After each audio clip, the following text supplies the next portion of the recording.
Good afternoon. I'm Dan Tupper, District 3 Commissioner and President of the Board. Welcome to the Jefferson County PUD Board of Commissioners regular meeting. It is Tuesday, June 2nd, 2026, and it's 4 p.m. I'll call us to order.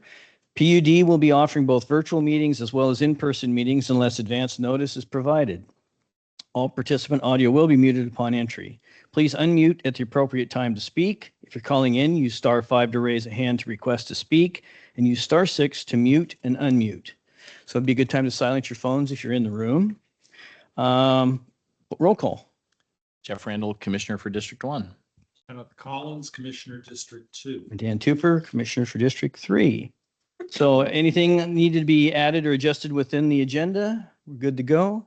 Although I'll take a motion to accept as presented. Moved. Second. Moved and seconded. Any further discussion? All those in favor? Aye. Aye. Aye. So we have an agenda. Public comment. The public comment period allows members of the public to comment, limited to 3 minutes each, on any items not specifically listed on the agenda or for items listed on the consent agenda. Prior to any public comment, members of the public must first be recognized by the president or the designated chair of the meeting and are not permitted to disrupt, disturb, or otherwise impede the orderly conduct and fair progress of the commission's meeting. After an initial warning by the president or designated chair of the meeting, individuals who intentionally violate these guidelines through actual disruption of the commission meeting will be dropped from the meeting. So if you're in the room and would like to speak in public comment, please come up to the podium. It helps for a record to give your name, and the clerk will ring the bell at 2 minutes, 30 seconds to let you know you have 30 seconds left of your 3 minutes. Mr. Boyd. Sure you all are seeing the emails that I sent recently regarding customers. And I really ask that you guys move to a neutral marketplace like other PUDs do. At one point, you guys were actually in the coup system with Kitsap. You guys teamed together with Kitsap PUD. Why you guys moved away from that, I don't, no idea. It actually gives a place where the customer can go online, can look at all the different providers. They can look at all the different plans. They can select, they can order right in the system. There's no has to be any interaction with staff in the PUD or anything. They go in, place their order, sends off an email to the provider saying this person has requested service from you. And it has other benefits as well. It does the billing for me or for you guys. So it calculates every month that Leo owes X amount of dollars for the services that he's getting from us. And also provides troubleshooting capability. So I can actually go in without having to contact the PUD, like it's at PUD. I can actually, if you call me up and say that you have a problem, I can actually go in to COOS and actually look at the equipment at your house and see how it's performing. And at that point, then I can determine whether or not I need to send my own guy, whether I need to contact the PUD to have them further troubleshoot and possibly dispatch somebody. So it cuts out a lot of work that the PUD has to do that I can take care of myself. So this is 22 people that I had submitted orders for. Okay, they've contacted me. Right now, your way it works is they contact me. I submit the order with you guys. For some reason, these 22 people, and some of them called me, and some of them actually went online and filled out an order form. Some reason, these 22 people never made it into your system.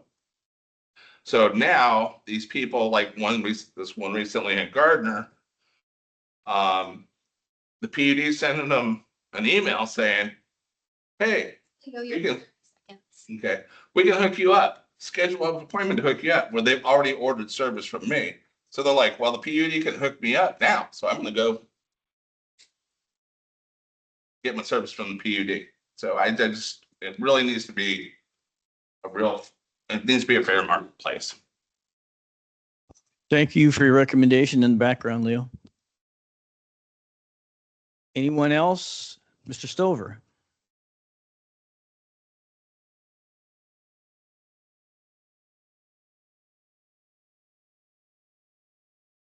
My topic is broadband outage and reliability, reporting and visibility. Currently, Jefferson PUD has a robust electric utility outage dashboard and an industry standard method of tracking electric utility reliability. I think Jefferson PUD needs similar methods for service visibility and reliability metrics for the open access fiber backbone and Jefferson PUD's gateway to the public internet for its own end user internet service offerings. I found an example of an outage map, very similar to the electric map that we have in Jefferson County. Happens to be in the Chattanooga, Tennessee municipal area. And there's a company that provides electric and fiber internet service there that is owned by the municipality.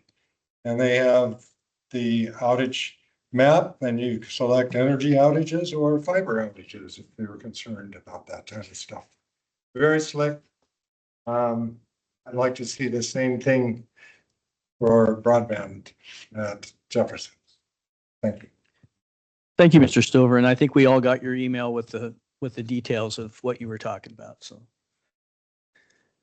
anyone else in the room for comment? Okay, we'll go to online. Anyone on Teams or Zoom or whatever, with Teams, right? We're on Teams now. On Teams that wants to weigh in on public comment. Not seeing any hands. All right, with that, we will move on to the general manager and leadership report. We'll leave it up to the general manager if he wants to respond to any comments that were made. The board appreciates all the comments and recommendations, but ultimately a lot of what gets brought up falls within the purview of the general manager and the operation of the utility. So I just want to make sure everybody kind of keeps that in mind. It's great for us to hear, but ultimately the general manager has most of the call on how some of this stuff goes. And he does speak with us and communicate with us. So he's doing a very good job of communicating between the commission and himself on these kinds of issues. Thank you, President Tupper. I'll just address Mr. Tover's comments first. Chattanooga, Tennessee has been held up as a model of broadband for quite a while. They've been at it for more than 16 years. They got a bit of a jump start on us, but Curtis noted your suggestion. There's also potentially an argument to do that with the water utility. The number of incidents that get experienced in the electric utility is significantly more and somewhat more disruptive than potentially broadband. But anyway, he has a plan to have an outage management function, I believe, in 2027. Is that accurate, Chris? Okay. Summer of 2027 is targeted. Yeah. Mr. Boyd, I need more time to investigate what the concerns are. So I did note that you have concerns about 22 customers and their service orders, and also would like to see a different presentation for how our customers can go onto the website and select their retail service provider. So I'll have to follow back up with Curtis. That it's going to take me a little bit more time to understand. But I think I understood your comment. Okay, so my planned remarks start with Jennifer Deerseth is going to give a customer service report.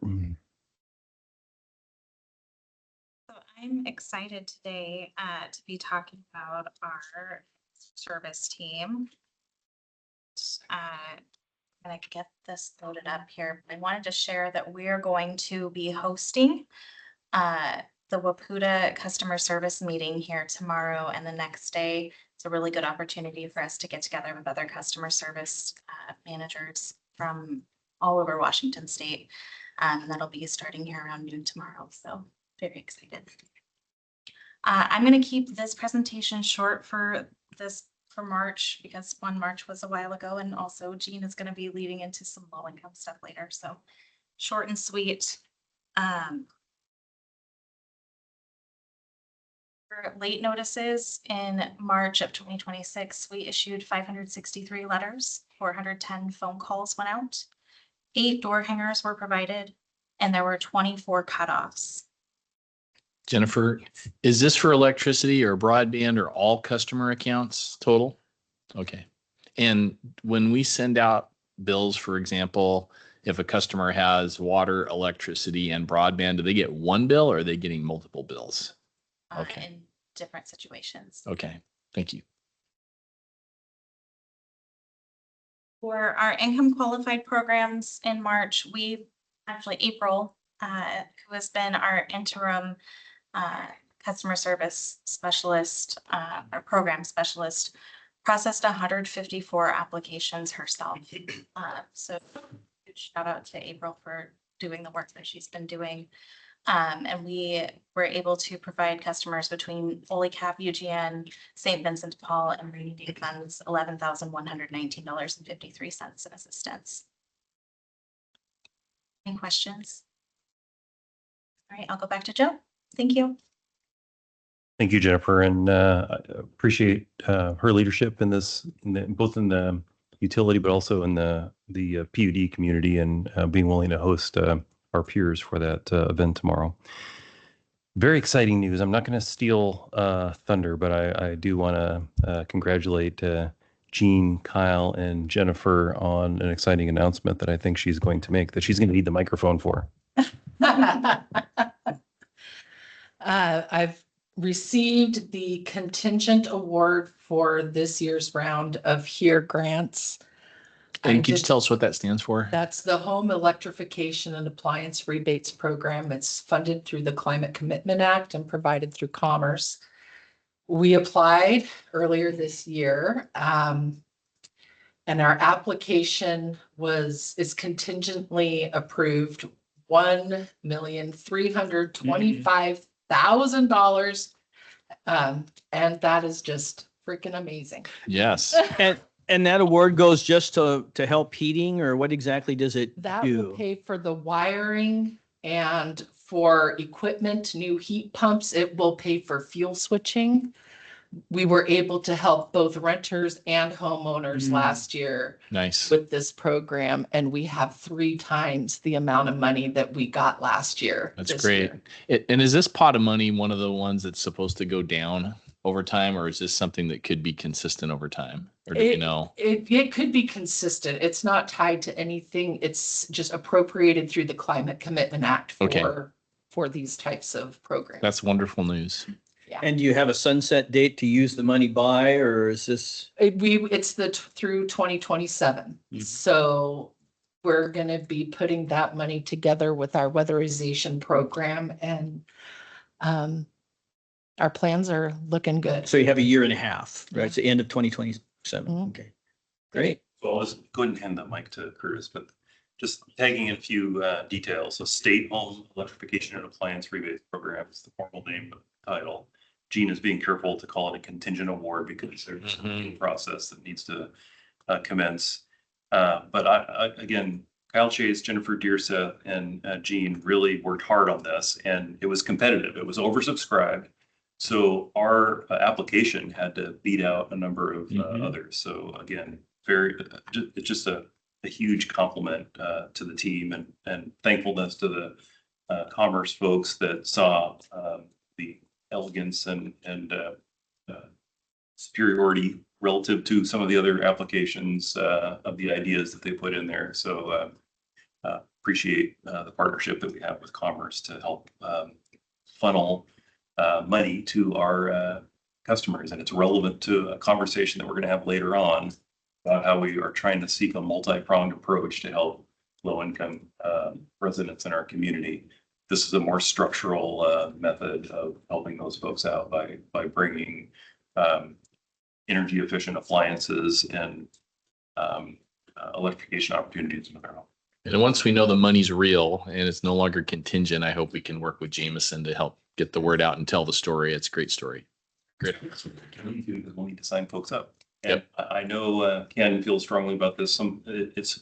Sometimes these folks are in rental situations, and it's hard to get them to participate when they have a landlord between them and this money. But Kyle has some innovative ideas about how to do that. We hope they'll be effective at that. But Curtis has an update on broadband. All right. So, quick update here on easements, on Jefferson North project area.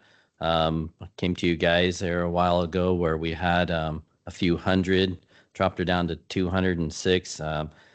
Thanks to our staff and the community and stuff, we're down to 72 as of this afternoon. So, the latest idea that we came up with is we do have some folks that struggle to come in to get some of these easements done and notaries and things done. So the team came together with a mobile notary service. Mm-hmm. So we're going to actually start sending folks out there and scheduling times to go to those that are struggling to come into to be able to take care of those Yeah. easements. So, Good. yeah, appreciate the team on that. So that's big progress there. And then secondly, happy to share that we've got substantial completion of the Olympic Fiber Corridor. So that project, that's basically the broadband service from Quilcene all the way up through Gardner, the East Discovery Bay area. So that's opening up nearly 700 customers that we are starting to book right now. Right now we're on pace. Yeah. And just a clarification, so when you say that, that's basically the infrastructure is hung on the poles, but we still then need to go to the house, or it's to the house and now we're just waiting to do the final connection into the house so that they can have service. Correct. Okay. So right now, the customer service team, Jennifer just got done telling me that for this week, with it only being 4 days that we're working on installs this week, we already have 55 customers booked for installs, and we're pushing that for the following week as well. So there'll be well over 100 people that will have service connected to by the end of next week. Great. So Nice. yes, so great progress. So just as a reminder on the infrastructure, again, to address your question maybe a little bit more fully, Commissioner Randall, that we generally have been contracting the work to get the fiber onto the home. Mhm. And then our technician brings it into the home. And then depending on whether it's a customer of one of our QISPs, then they have their equipment going from there. Or if it's our customer, then we set the final end equipment. Yeah, so to close with all that, where we're targeting right now is from now probably up until the end of October. We're targeting 60 installs a week is what we're on pace to be able to take care of. It's great. And that's going to be Jefferson North. Well, right now it'll be the Quilcene and Gardner area that'll get us through this summer. And then Jefferson North stuff will be fall, winter timeframe. Okay. As Curtis, I think, is seeing this unfold in the team, that those installations will be starting to ramp down as Jefferson North starts to ramp up. So it should keep our technician pace of adding customers pretty consistent. Yeah, that's correct. So we're trying to time it the best that we can on the Jefferson North and the current Olympic Fiber area. So.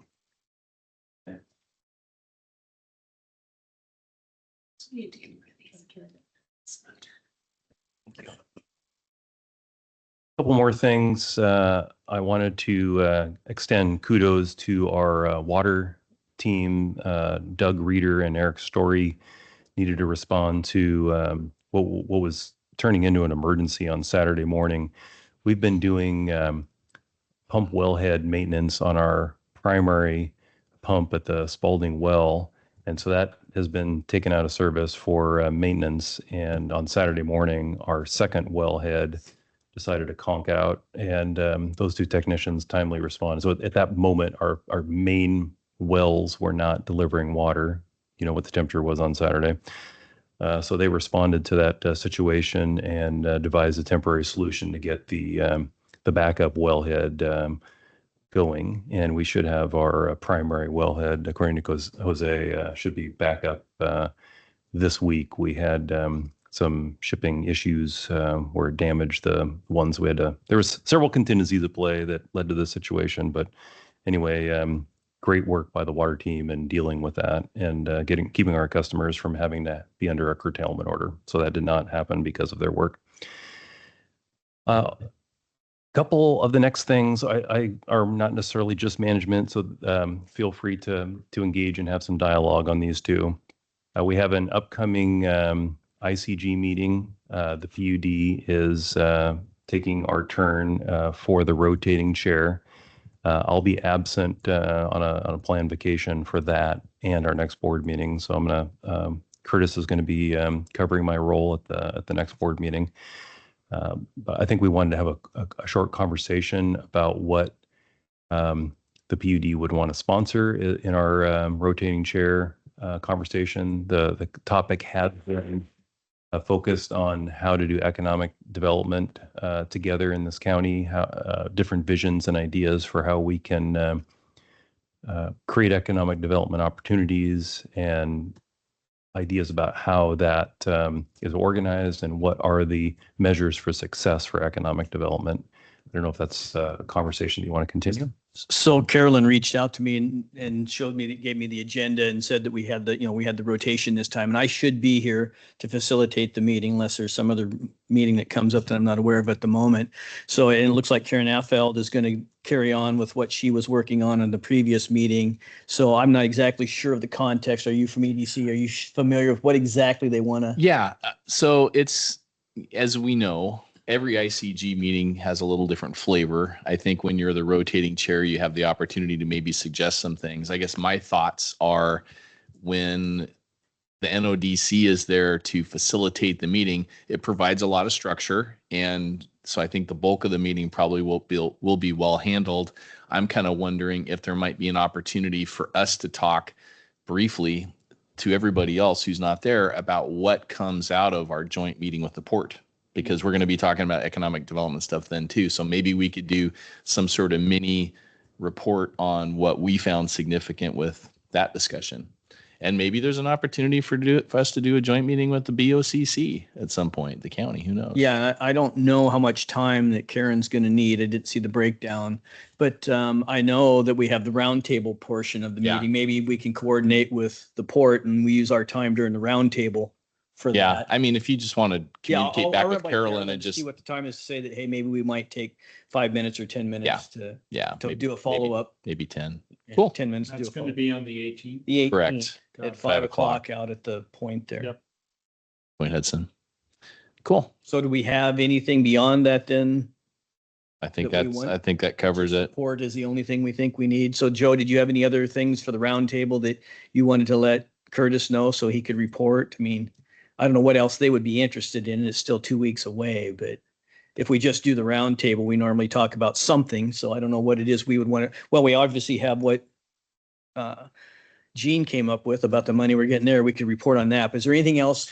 I guess it'd be nice if the EDC, I mean, they probably will get a shot at the roundtable to just give an update. They've got quite a few things to talk about too. So I think if we just do our normal stuff, we'll be fine. Sure. I think it's worth noting, and we'll have better progress to report hopefully in 2 weeks. But I think we see broadband deployment in the county. I think Leo would agree here that it creates economic development opportunities as well. So noting that is progressing at an increasing rate through the county, I think is a worthwhile update for the rest Yes. of the commissions. Yep. And Yeah. Curtis, were you planning to be there then for the ICG? Is that what I heard? Or I wasn't tasking him with that. okay. Okay. Well, then We can give you some. I'm talking sure we points can to share. handle it. Yeah. Yeah. So, and again, when the 4 of you guys meet the Public Sector Council, is there any projects that they might be interested in and we have going on? They might want some sort of a follow-up or a key in on, or? I mean, the PIF board has, made the decision that we talked about at our last meeting about the timber cooperative funding. But we don't have any projects ourselves like transformers or anything else going on that would be of importance from an economic development standpoint or anything like that. Not unusually. We're not working on the access to the future eco park or anything that might. We are working with the port's project manager on laying out a game plan for that. So that those projects are underway. I don't know if those. But they're still lower altitude at this Yeah, point. Okay. That's right. Yeah. Okay. All right. I still have some more, unfortunately. Sorry. I just wanted to alert the commission that the investor-owned utilities in the Pacific Northwest are filing arguments in the Ninth Circuit to enhance their benefits from the federal system by $150 million per year. They're they're seeking to recharacterize the way that they receive preference power in the residential exchange program under the Northwest Power Act. They want physical delivery instead of a different form of delivery, which is basically a transactional delivery. But anyway, that essentially takes $150 million of benefit. And as you all know, any reduction in benefits from preference power are paid for by preference power. So this is, and I guess we should empathize a bit with the investor-owned utilities. They had a lot of fossil-based resources and are particularly sensitive to the state mandates to decarbonize, and it's creating a lot of challenges for them on the resource side. And this is probably a reasonable opportunity from a business standpoint to try to seek some relief in that space. And so they want a little bit of our carbon-free resources in their portfolios, and that we believe that's the impetus for the suit. But the question that I was facing Friday and is due basically tomorrow is should Jefferson join other WAPEG members in being a named intervener in this suit to preserve our federal power preference? And we'd be joining PPC, Public Power Council, the National Requirements, Northwest Requirements Utilities, and other WAPEG members. Every one of them that has responded with the reply all has said that they want to be intervening. Does any commissioners have a concern with proceeding down that path? No, I have no objections. And like you said, I've been following the feedback from the other entities that are part of WAPEG, and I'll be at PPC tomorrow, and I'll probably hear more down there about it as well. But I have no objection. Like you said, this will impact our customers. The worst case scenario is that it could raise our rates. I mean, if they win their suit against it. So this is one I don't have any problem with the general manager, because you're the one who's going to be dealing with our tier 2 power, what we're going to do on that and everything else with the contracts and BPA. So I would defer to you on this one. Yeah, I get my feelings on this system was built with the customer's money, and for whatever reason, Congress gave the investor-owned utilities some rights to get some of that power, even though those customers didn't pay for the system. So I think we absolutely must defend the people who paid for it, their rights to access to the system, and try and fend off the investor-owned utility. I empathize with them too. There was a story about a project to build some energy storage near Snoqualmie, a battery storage facility, and the uproar about people didn't want it there. They had fears about it. So it's like they're getting squeezed, with the demands, but we have to look after our customers. So yeah, and their entitlements for farm and residential. So it's not like it's going to data centers or big businesses or whatever. It's the initial thought was to help people who weren't part of the federal system. Right. The last update that I have is I was invited to meet with the Port Townsend paper mill executive team yesterday. There had been 2 interruptions in May on the transmission network. One that had to do with a piece of equipment that we were trying to put online that didn't go online well, and that caused an interruption of their system. And then on Memorial Day, there was a maple tree top that came from outside of our trimmed corridor and hit the transmission line and also caused an outage at the mill. So the mill, while most of their power comes from Bonneville, we do provide some of their energy. We certainly provide transmission service to them, and you all approved recently a transmission service update. But setting all that aside, they're a critical partner in the community. They provide a lot of important jobs and products to our region. And I feel a strong sense of accountability in trying to make sure that the transmission system is as reliable as practical. We can't make significant direct investments in infrastructure that would help them. I have talked to them about some infrastructure improvements that we'd be willing to partner on at their cost. But our vegetation management program benefits both them and our customers. And so we need to continue making sure that we can trim what we can trim.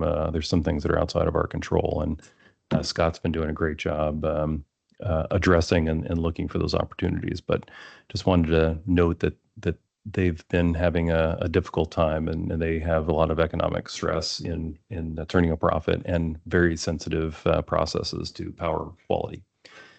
All right, that concludes reports. Yes, sir. I had a question, Joe. There was an email that you sent out on Friday regarding the finance director search, and you had done some work to see if some executive search help could be brought in, and Tammy Lehman's name came up, and I saw that she gave you a response.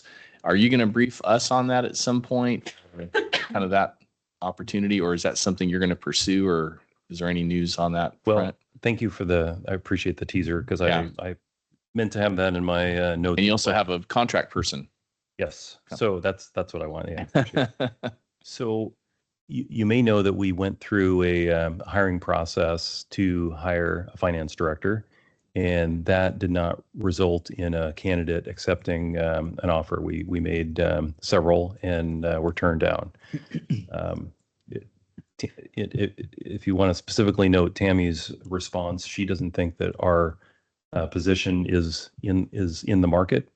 She thinks that our recent market update is insufficient to attract the candidates that she sees in the marketplace today. So that's an area of concern. But I've asked Melanie to further investigate that. So she's going to do some work with our Milliman compensation consultant, and also check some other comps in the market to see if she can validate that. So that is a structural issue that we're continuing to try to navigate.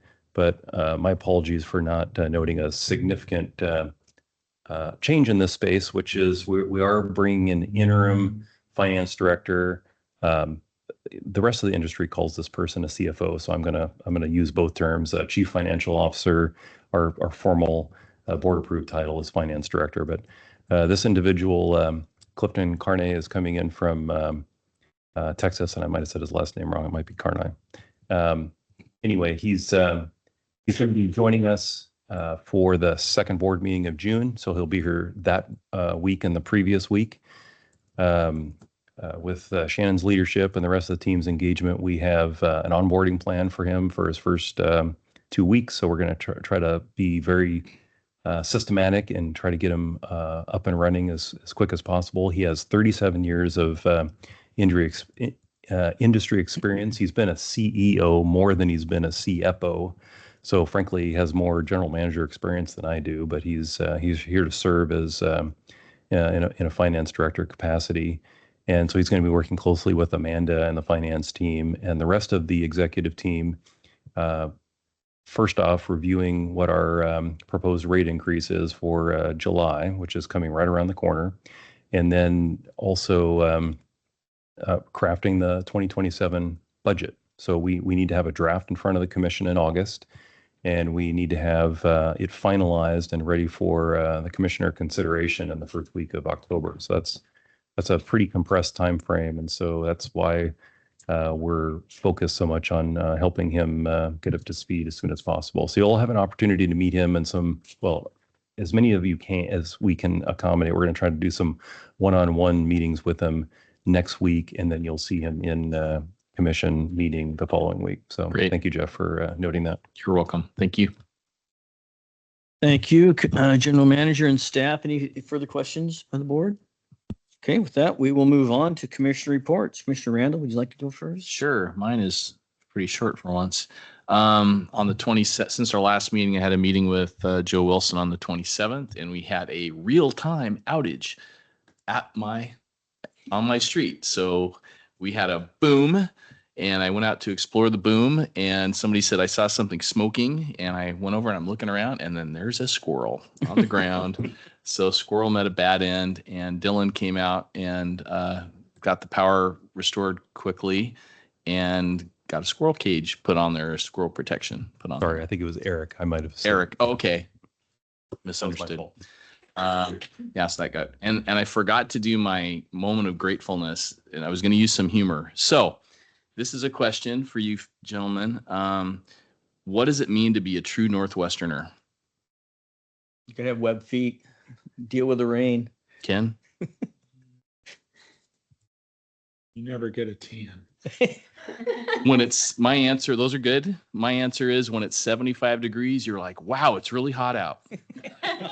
That's how I felt today going to my car. Anyway, on the 28th, the NODC had a meeting. We had a representative from Congresswoman Randall's office give some presentations, reminding us anytime we have grants that we're submitting to the federal government, the Congresswoman is happy to write a letter of support if we let her know. They need a 2 to 3 weeks heads up to do that sort of thing, but they're happy to help. Got some news so the Clallam County EDC has been a really high performing EDC in our area, and their executive director, Colleen McAleer, is stepping down with, I think she gave like a month's notice, and that was surprising to everybody on the call. And she said the reason for stepping down is she hasn't felt a lot of support in the Port Angeles area for some of the businesses and some of the conditions that they undergo with homelessness and some other issues. And I guess this is a meeting, but she said something like she was doing this to avoid violence to certain people who represent a public agency that wasn't really being very responsive to the concerns of the businesses. So that was sad to hear she was going, and she was just kind of frustrated, it sounded like, with the perception over there of support for businesses. Were they coming up against city or county ordinances? No. Just a lack of interest? It's and my partner is the city attorney for Port Angeles, but it's they have some significant homelessness issues there, and I think the downtown business community feels a lack of support from the city council in terms of a balanced approach to homelessness, and that they're experiencing there. And during one of these complaints, they had a business person in the city council meeting and complaining about this. And when she went back to her seat, her purse had been stolen in the meeting, and the police chief was in the room. So it was just this example of they've got every community has issues. But anyway, Colleen's stepping down, and that's a loss for that community.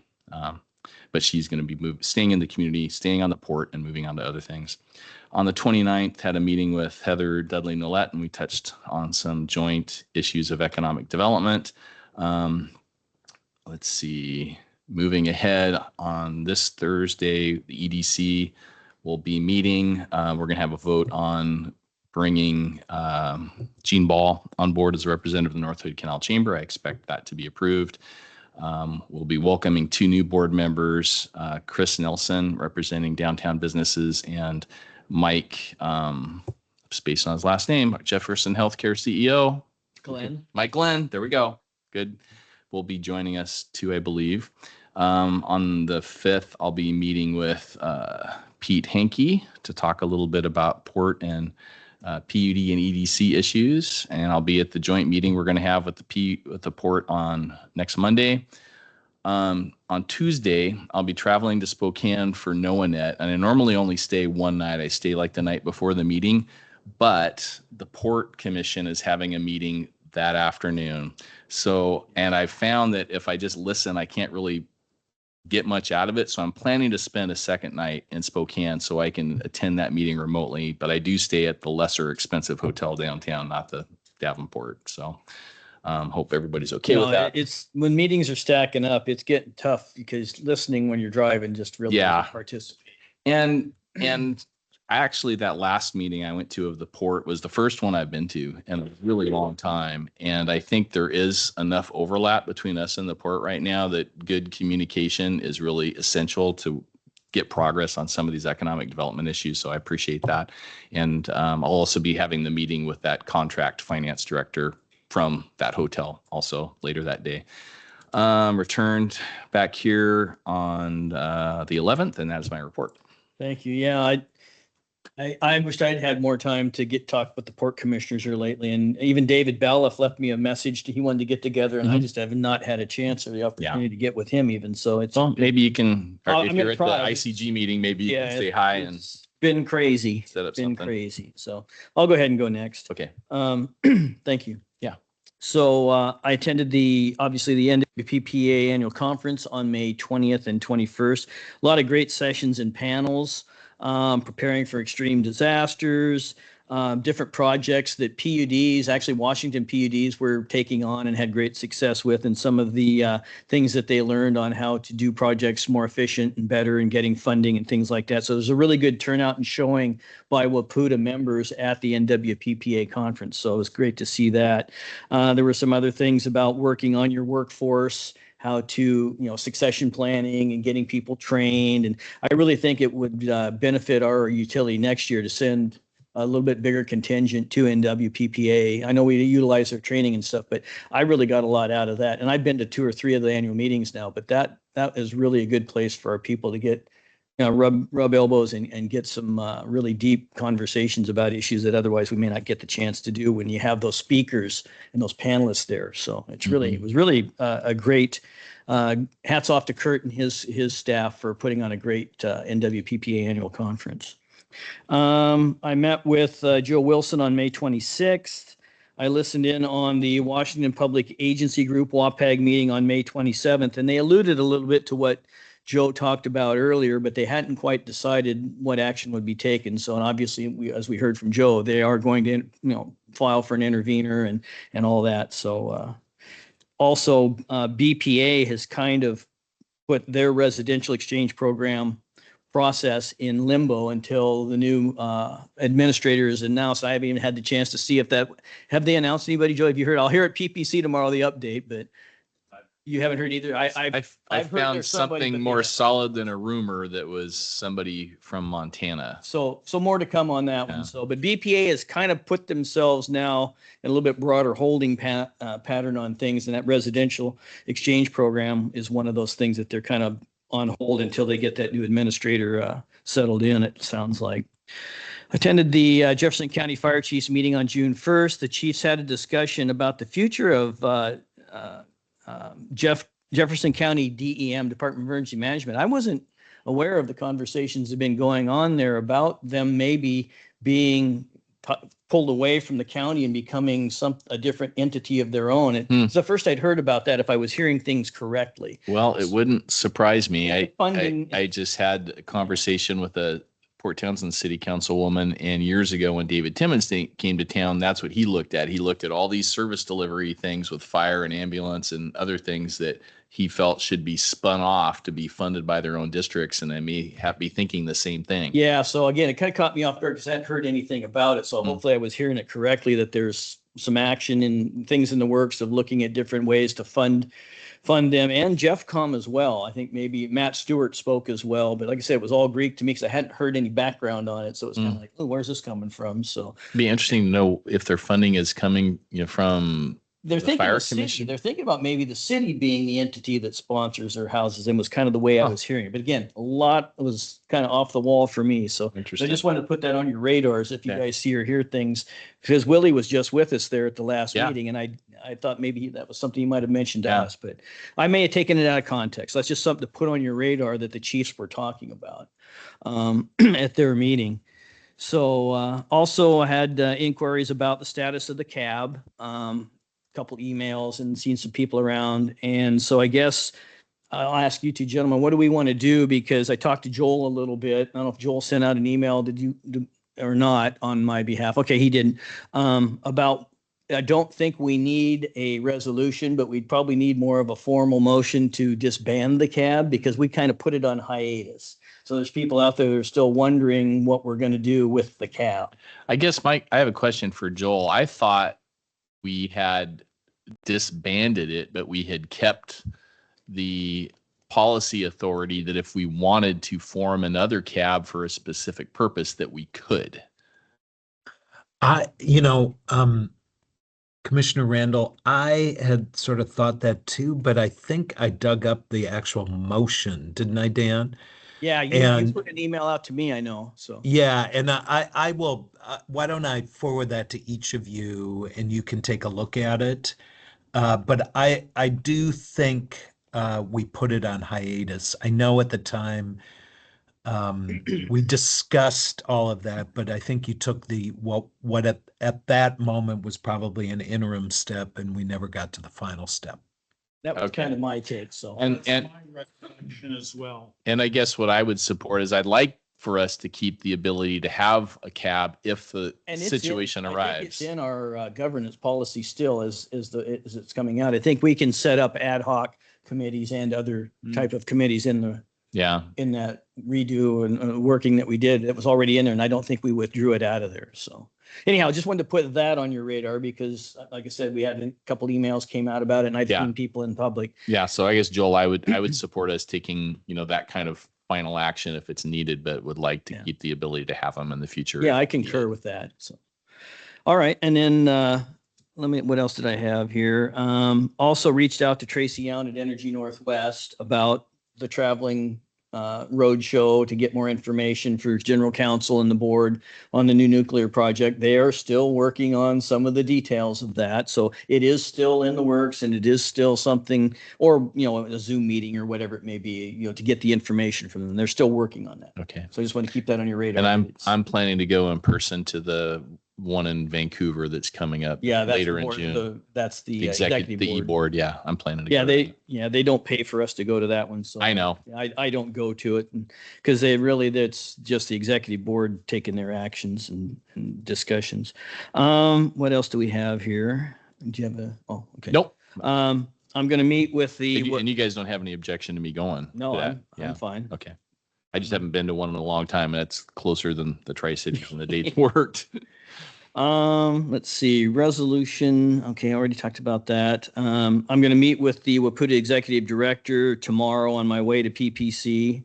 I think we are going to have a special meeting for the topic about the funding for the repairs on the building and that sort of thing. So I'll talk to her Waputta. tomorrow more, but it sounds like maybe we are going to have something, schedule a special meeting before July. So Just to have a board just vote. still keep that on your radar. I'll hear more tomorrow when I speak with her Okay. about that and other things.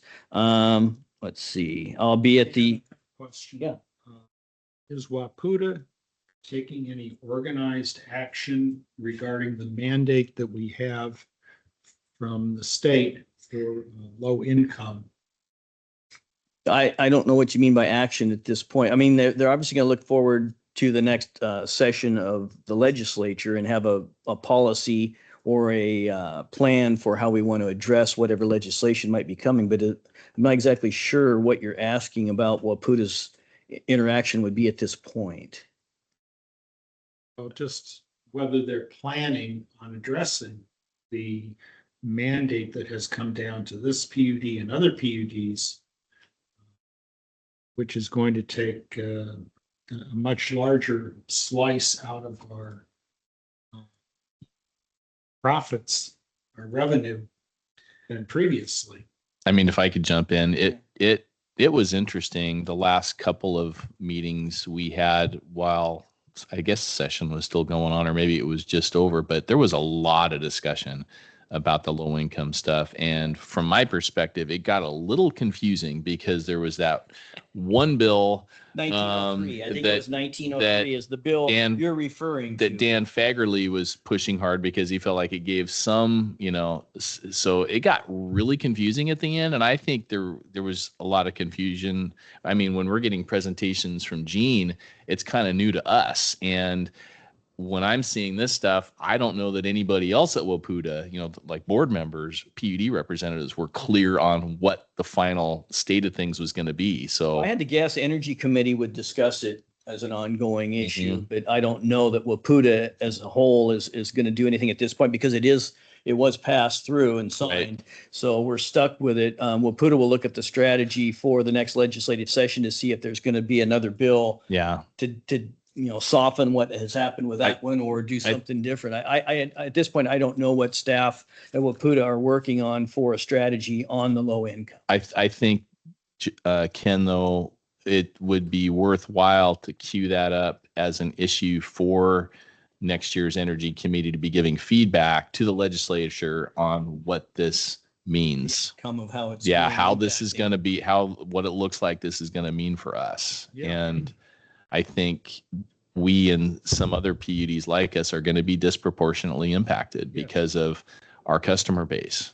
But I will ask that question of the executive director tomorrow about what Waputa's strategy moving forward is going to be in the near term and moving into next year. And yeah, if you could let her know what we're seeing preliminarily, you know. Well, what I we're gonna think have when to they're do. here, I'm she's going to be here. Liz is going to be here Thursday and Lena's going to be here tomorrow. They sent me the email, but I'm going to be on the road, so I won't be able to be here to welcome everybody. But I'm trying to jump into the ping pong match. I yeah, just go want to ahead. add that the Waputa was working with legislative staff on a bill that had a funding assist with the legislation. So you remember that the governor vetoed so they were creating a mandate for utilities, and then they had a funding source. The governor vetoed the funding source, so that kind of threw it into an awkward situation where just the expectation of the utilities was present without a funding source, which means our customers have to be the funding source absent the state. Thanks, Jim. Yep. But I will ask that question for the strategy on that. So again, I'll be at PPC tomorrow and on Thursday. I'm going to attend the joint PUD port meeting on June 8th, as well as a meeting with General Manager Wilson that day. We have the ICG meeting on June 18th, as was talked about. And again, I will be present and the rotating chair unless something more specifically really important comes up that would pull me away from that. I don't know what that would be at the moment, but you know, every day is an adventure anymore. So when it comes to scheduling, and that concludes my report. Mr. Collins. Yes. So I actually took some vacation time in the last fortnight, which I typically don't do, but so the only thing that happened prior to today was a meeting on the first general manager. On the third, I have a executive committee meeting with PERMS. And then I will attend in person the regular board meeting of PERMS the following day in Seattle. On the 8th, I have a meeting scheduled with the general manager, and I'll also attend the port meeting. So that is my report. Thank you. So it's a little premature, but I will ask the question, do we need, when it comes to PERMS, since you're retiring off the board, do we need to start priming somebody else? Should it be a commissioner with the GM staff? How do you see, how does that position need to be filled, but represented by our utility? What's your opinion on it? So I think we've gotten involved on an administrative level with PERMS. Do we have a representative? Says yes. I typically attend the meetings for health and welfare specifically. Yeah, it's early, but I'm just kind of looking forward as way. So I think there are more opportunities for staff to be involved. Okay. But certain positions can only be held by a commissioner, but having served for now multiple years, since they tend to rotate, this year you're president, next year vice president. It's been going on for quite a while, and I've been involved, I want to say, for a term and a half. And I don't know whether we need to have representation on the board. They will welcome it, but That's kind of what I was wondering. Is there an expectation that we need to fill your role? I guess is kind of where I'm going No. with it. Okay. Where do they meet, and do they meet remotely? they do hybrid meetings, and the meetings are always in Des Moines. Okay, so it's not super far away. It's not super far away, but if you don't stay overnight, Yeah. it's a challenge to get there in the morning. Do you see advantages to Jefferson PUD by your participation? Do you feel like you've had insights or ability to influence things, or do you see benefits that have come to us from your The short participation? answer is yes. Okay. Yeah. All right. It's, knowing what's going on with health and welfare, what's going on in terms of what PERMS will indemnify us for it and what they won't. Mm-hmm. That's useful information. It was helpful, I think, to know what was going on in terms of wildlife fire coverage and prior to that, cyber coverage, Mhm. how the market goes up and down with those issues. So it's, I think it's of significant value to Okay. us. And are they more like NOAANet where it's just one board that meets, or is it more like Waputa where you've got boards and committees and It's more like Very Waputa, okay. that there's an admin committee that meets. I'm not sure what the other subcommittees are. But you're on which group then? I'm on the executive board Executive board. Okay. and on the board of directors. Okay. And those meetings, are they public meetings that we could just go to if we wanted to learn more about it, if we're interested in possibly having somebody follow Yeah, up I your think, issues? that as a commissioner, you're welcome to attend. Okay. And what's their normal meeting date? Are they They only quarterly or meet- monthly? No, biannual. Oh, so it's there's really annual low and intent. semi-annual. Oh, okay. That's So really it's not, pretty mellow. and if you're an executive committee member on a monthly basis, you have to approve the expenditures. So Okay. I spend a little chunk of time literally going over the checkbook Okay. of perms, I don't know if which also is I interesting. don't know about you, Dan, but I don't know if Melanie could As just I say, forward us some information, Dan and myself, on them and when they're meeting, any information you have. So if we want to sit in investigate on it, one, we could sit in could. on one. That'd be appreciated. Thank Yeah, you. and I was trying to get a little more insight into whether, Appropriate. if we're not going to be on the executive board or board of directors, that one of staff, it might be a position for someone like Melanie or who's involved with the benefits and that to take. That was a good question. I'm glad you asked it. All right. Yeah, I know it's a little early, but boy, the way this year is going, it's going Yeah. to be Lickety split. here before we know what Just happens. halfway done. Yeah. All right. So any other questions for the commissioners? All right. With that, we will move on to the consent agenda. All matters listed below on the consent agenda are considered under one motion and will be enacted by one motion. There are no separate discussion on those items. If discussion is desired, that item will be removed from the consent agenda and will be considered separately.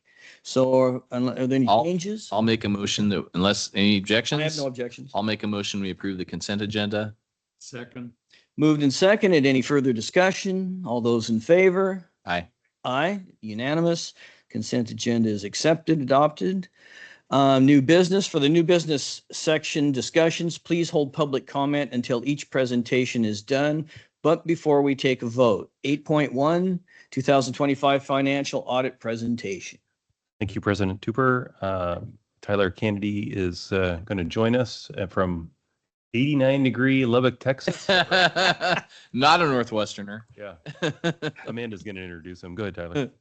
This year, we're joined virtually by Tyler, serves as the audit partner with BSGM. He will be presenting on the district's 2025 financial audit. Tyler, thanks for joining us today. We're glad to have you, and the floor is yours. All right. Thank you for the introduction, Amanda. Happy to be with y'all. I was sad to hear that you're a Northwesterner when it's 75 degrees outside and you think it's hot. So, we're getting a little bit of rain, so we're excited down here and happy to be doing this for y'all this evening. So, with that, we'll get into it. Again, my name's Tyler Kennedy. I represent BSGM, and our audit firm is out of Lubbock, Texas. And we have completed the December 31, 2025 audit and have a presentation here for you all. Hopefully y'all can see it. And, generally how I've done this for y'all historically is we kind of go through some metrics and look at kind of where your rates are going. And then we kind of cover the results of the internal controls and the compliance aspect of the audit, as well as the ongoing items that we're looking at with staff. So certainly along the way, if you have any questions, concerns, or comments, stop me and I'll be happy to address them. But with that, we can get into it. So first things first is, analytics are a big deal of what we do.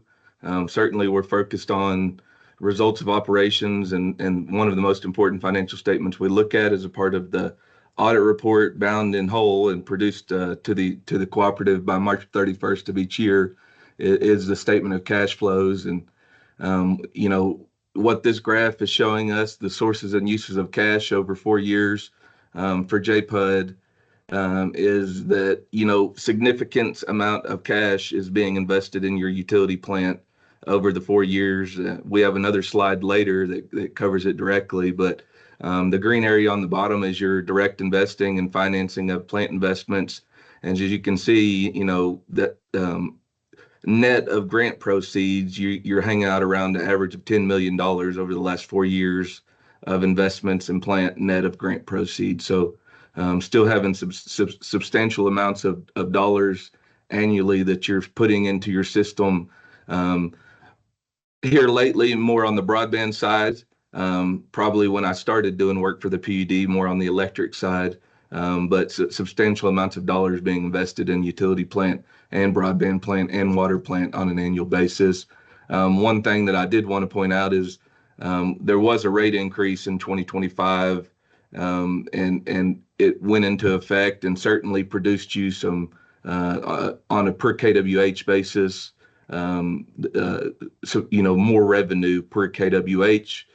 But we did have a drop in the operating cash provided, which was down from a little bit over 15 million to just under $11 million in 2025 versus 2024, with really the big driver of that being inflationary pressures across all industries, whether it's inventory, whether it's cost of power is another big one, and payroll and benefits, really some significant downward pressures on your operating cash provided in 2025, really back to 2022 to get below that.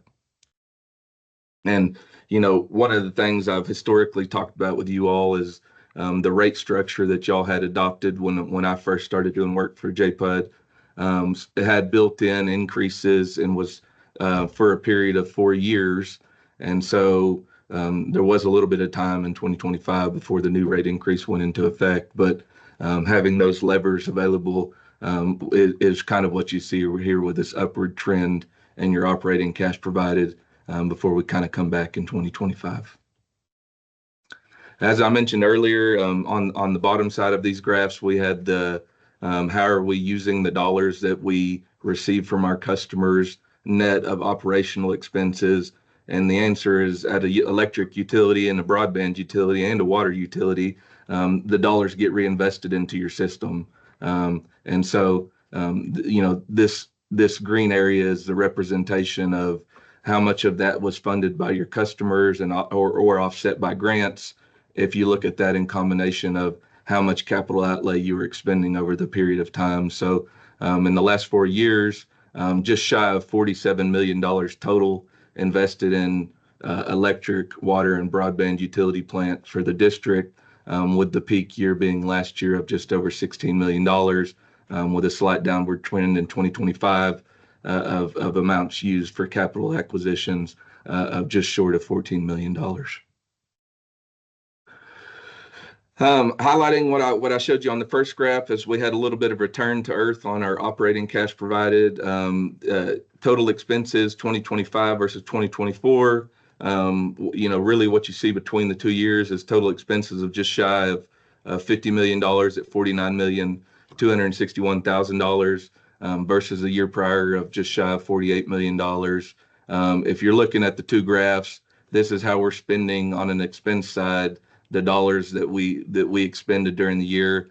And we broke those down into the general buckets at an electric utility district and water and broadband districts between cost of power, water, and broadband. So this is how much of this are we paying in bulk to get the service provided to our end users, and then how much of those dollars are we using to operate and maintain the system that we're using to provide this utility, administrative and general overhead. So that's our high-level salaries, depreciation and amortization of the plant and other assets in the system, taxes that must be paid, and then our interest expense on our long-term debt borrowings. And as you look between the two graphs or the 2 years, really you'll notice that the biggest change is in cost of power and depreciation expense. So one thing that I've noted historically for you all is in preparation for the metering project that's ongoing or maybe is getting near completion. One of the things that's required to be done is to get those assets fully depreciated before you dispose of those off of your system. So, if you estimated originally on metering assets that those were 15-year assets and they only end up lasting 9 years, well, once you become aware of that and you're going to change out, you got to pick up that extra 6 years of depreciation that you hadn't yet gotten on those assets or record a loss at disposition. And so the utility district had decided to go ahead and record that depreciation over the life until those assets were disposed of. And that was about $1.5 million in 2024 margins of expense that doesn't exist in 2025 margins. And so if you're just looking at these total numbers here on your total expenses between the 2 years, I think it's important to note that total expenses in 2024 include that excess depreciation. So you're hovering right at 3% increase in controllable expenses between the 2 years. And if you take out that metering depreciation out of 24, even more inflationary pressure on controllable cost at the utility district between the 2 years. Interest as a percentage of long-term debt, since I've been doing this, hasn't really been an issue for you all. Really, it's an indicator that I look at when I'm reviewing financial statistics that's basically telling me, is your long-term debt borrowing steady and consistent with your plant investment? So interest as a percentage of long-term debt, the steadier it is, that means that you're drawing down additional funds annually. So you're kind of keeping those two steady to each other. And, generally at ongoing electric utility entities, there would be an assumption there that there is some included borrowing that's not funded by rates on an annual basis that's related to those to the ongoing operations of the entity.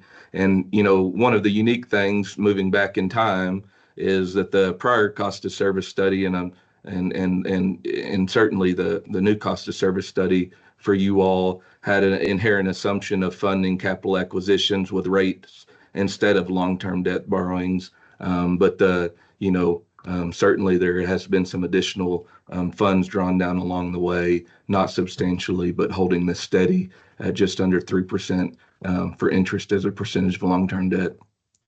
Interest as a percentage of revenue is down on an annual basis, and really an indicator that is showing that your revenues are going up while your long-term debt borrowings are staying steady. And so that's showing that decrease there on your long-term debt borrowings over the 2 years. The results of the rate increases over the years, one of the things that you'll see is that the 2025 electric revenue per customer, and this is on an annual basis, certainly not a monthly basis, is up to approximately $180 a month on an average electric utility bill. Of course, that's average. That's not everybody, but kind of one of the metrics that we're watching and looking at to see if the rate increase as proposed is panning out to the rate increase and operationally implemented for the utility district, but certainly producing some more revenue per kWh in 2025 versus the prior years. And, going back to my analytics, one of the things we're focused on is, I haven't seen this exactly, but it's been a year of kind of anomalies for my auditing career. But you had 388,100,000 kWh sold in 2025 and 388,010,000 kWh sold in 2024. So from a holding everything steady, you would expect your revenues to be almost the exact same on an electric results for the utility district, but the rate increase obviously is coming into play there a little bit on the analytics. So these 2 years are really the same amount sold is kind of what I'm saying to customers over the 2 years. One of the things we covered last year is bad debt expenses. So, Historically, there had been some over accrual. I think when we showed up, y'all were significantly over accrued in bad debt expense due to some COVID era accruals that were being maintained just in case there was some bad debts in the AR bucket that needed to be allowed for. And so over the auditing career that I've been there have been no bad debt expense accruals. But 2025, there needed to be some additional accruals to make sure that your net revenue reported in the audit report included or was a proper amount as reported. So, annually you're writing off some bad debts, and that amount needs to get accrued as expenses and reduced out of receivables as those amounts are written off by the board. Electric revenue and power cost per kWh sold. So as I was speaking about earlier, the rate increase, so just about 12 cents per kWh sold in 2025 versus, about, just shy of 11 cents per kWh sold in 2024.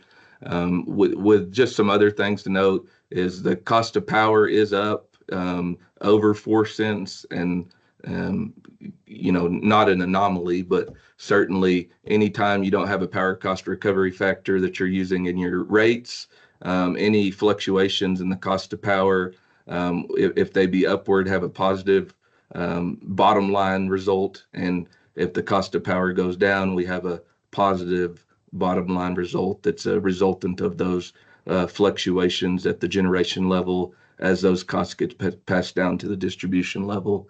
But overall steady with the rate increase really producing what it needed to provide you some extra operating cash in 2025. And then lastly, financial health from a governmental entity is measured by net position. And so net position is basically assets minus liabilities. You get to the bucket of what's left over. Cooperatives call this equities, but utility districts call this net position. The main difference being is that at a utility district, y'all don't offset your plan assets and reduce the basis. For line extensions and grants, y'all record those as revenue immediately, which really has led to this significant increase in your net position over 4 years. So as you can see, the broadband grants really get going at the utility district from prior to 2022. We can see the significant increase in your net position, but the major caveat there is that the grants that are related to those asset projects are recorded as revenue. So those go directly to net position, and that net position will not be offset until those get depreciated to offset those revenues over the life of those assets. So really, you would expect all things held equal to go up and then come back down as those assets start get depreciated out into the future. So really, that's what I take the net position growth down to when I read the audit report is really the broadband plant, as well as the rates inclusive of capital asset acquisitions. So that's kind of the analytics of what I see when I'm looking at the things that we're doing on the audit side, plus what's in the audit report. One of the things I try to give to y'all each year is kind of an update on what we said in our opinion letter, what we say in our regulatory letters that are issued with the audit report, as well as ongoing recommendations that we have with management and staff at the utility district, just to make sure that we were all on the same page. And certainly, if you'll have any questions along the way, stop me. For the 2025 audit, we issued a clean and unmodified audit opinion on the audited financial statements, and we issued that opinion on March 25th, 2026 for the December 31, 2025 financial statements.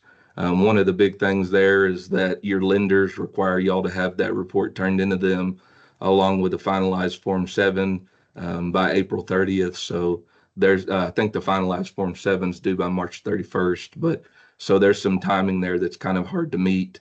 And certainly y'all have always been real nice and given me some time to breathe before we came and did the presentation of the audit.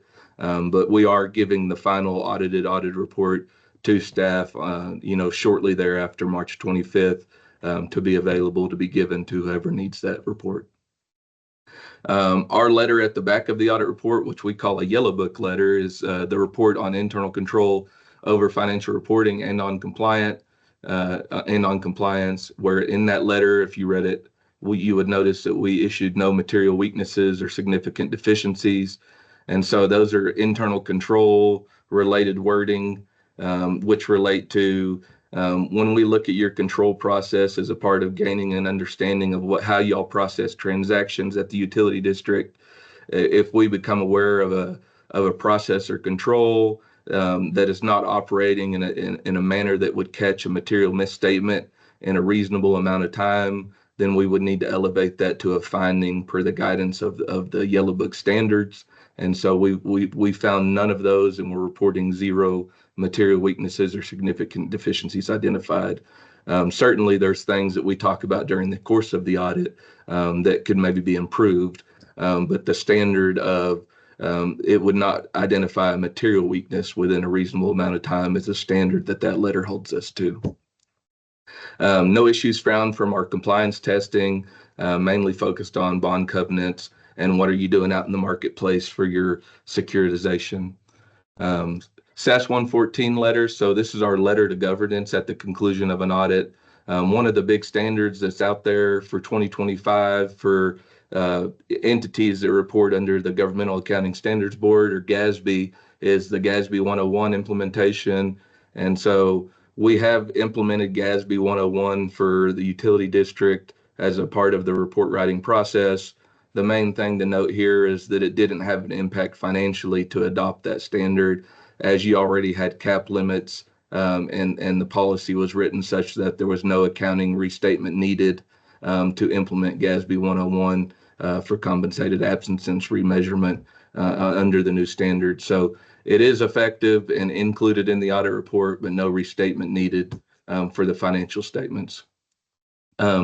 Joe was nice to us, no disagreements with management. Amanda certainly always is great to work with. And so we appreciate the way they work with us and the gathering of documents prior to us showing up, and the way they handle themselves when dealing with me and my staff on the audit is certainly appreciated as well. Overall, we think that the wheels are on the bus, the records, the daily processing of a transaction certainly seems to be working the way it needs to be done. Really, if we have some things to point out, it would be more focused on reconciliation and general ledger transactions that are kind of outside of the daily processing. Non-attest services, certainly, this is something that we're focused on for independence. One of the things that we always disclose to you is what are we doing for non-attest services and drafting of the financial statements. We are still putting together the financial statements, and Amanda and the management team there at the utility district, it's their job to review and accept responsibility for the financial statements. Our job there is to give an opinion on the financial statements. And so that's currently how that's working. We draft them, we provide those to management, and then you accept responsibility, and then we move those along to be compiled and released to the public after that responsibility is assumed. So during our exit discussion, we certainly discussed many topics with Joe and Amanda. So certainly want to try to give you all as detailed of an accounting of that conversation as I can.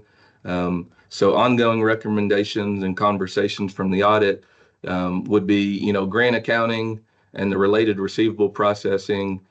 Cash flows for the 2025 audit are still slower than they probably need to be when it came to grant transactions. And one of the things behind that is really just kind of linking all of the processes related to grants. But, overall, the cooperative kind of does a good job of getting information on the spreadsheets and submitted to the granting agencies to get reimbursed for. Maybe not as timely as if it was linked to a finance related process flow, but there's really no communication there that we need to book a receivable. We need to collect the receivable so we can get some urgency behind these cash flows. And so just some linking of processes there is kind of what we're focused on. All of the areas of the cooperative that are dealing with grants, really need to get meshed together so that that transaction from expending the dollars to getting it onto a request for reimbursement to getting actually reimbursed from the granting agency, you shut that window down or try to get that window down to as small as you can. So there's no real financing that's taking place of dollars that maybe are needed elsewhere at the utility district from that time gap growing further than it needs to be apart. Just an update, we covered this earlier. All old meters are fully depreciated as of 12/31/2025. And we had talked with Amanda about certainly getting the new meters into the books and getting those depreciated as soon as they're usable and in service. One of the things from this year is I actually spent time myself doing the inventory count for the utility district, or planning to do the inventory count for the utility district, but focused on the processes for the count, what we're looking at, how the information's gathered, and what do we need to do to prepare for an inventory count.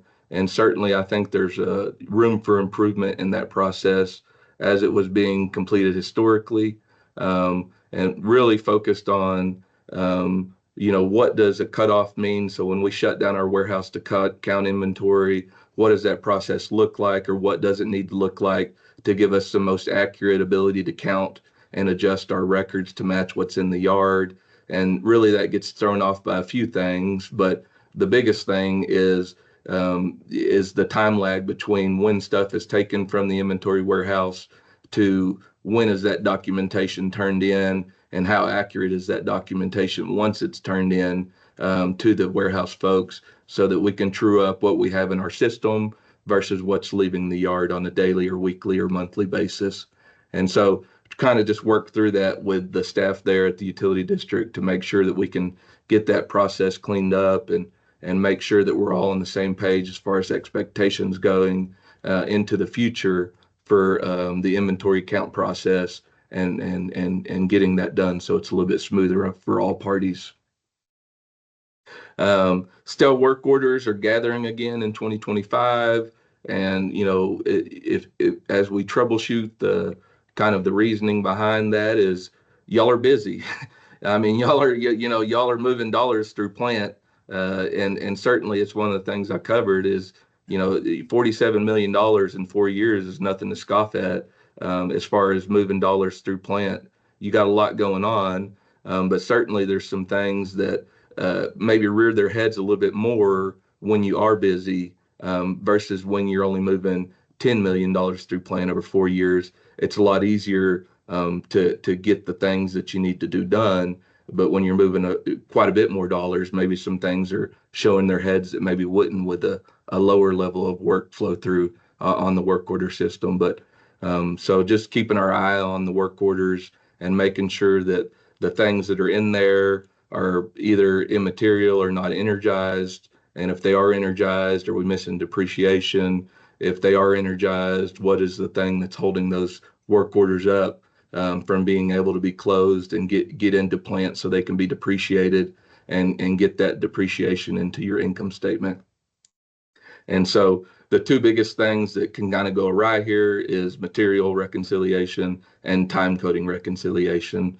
And so kind of balancing out that process, just like we talked about with grants, the closer that everybody in the processing of work orders, whether it's time entry, inventory charging, or plant work accountant or finance folks, getting everybody in that process on the same page so that those records can be more accurate when it comes time to close them initially is certainly something that would help get those closed maybe a little bit more timely.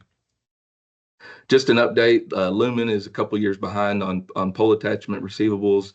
So just keeping everybody up to date on that. The bad debt write-off policy. So we just spent some time here, and Amanda certainly did some follow-up work for me that was tremendous by getting me the bad debt write-off policy specifically. We weren't materially out of line with the policy. One of the things that we're focused on is if you approve it in the meeting, how do we trail that through to what happens in the books subsequently? And so just trailing those one-to-one is something we're focused on because it's a specific motion by you all to make sure that that's happening accurately. And certainly there was some turnover in the finance area in 2025, but want to make sure that y'all are aware of that and be transparent with you. Just a side note, so consideration of securing the district's deposits at a financial institution.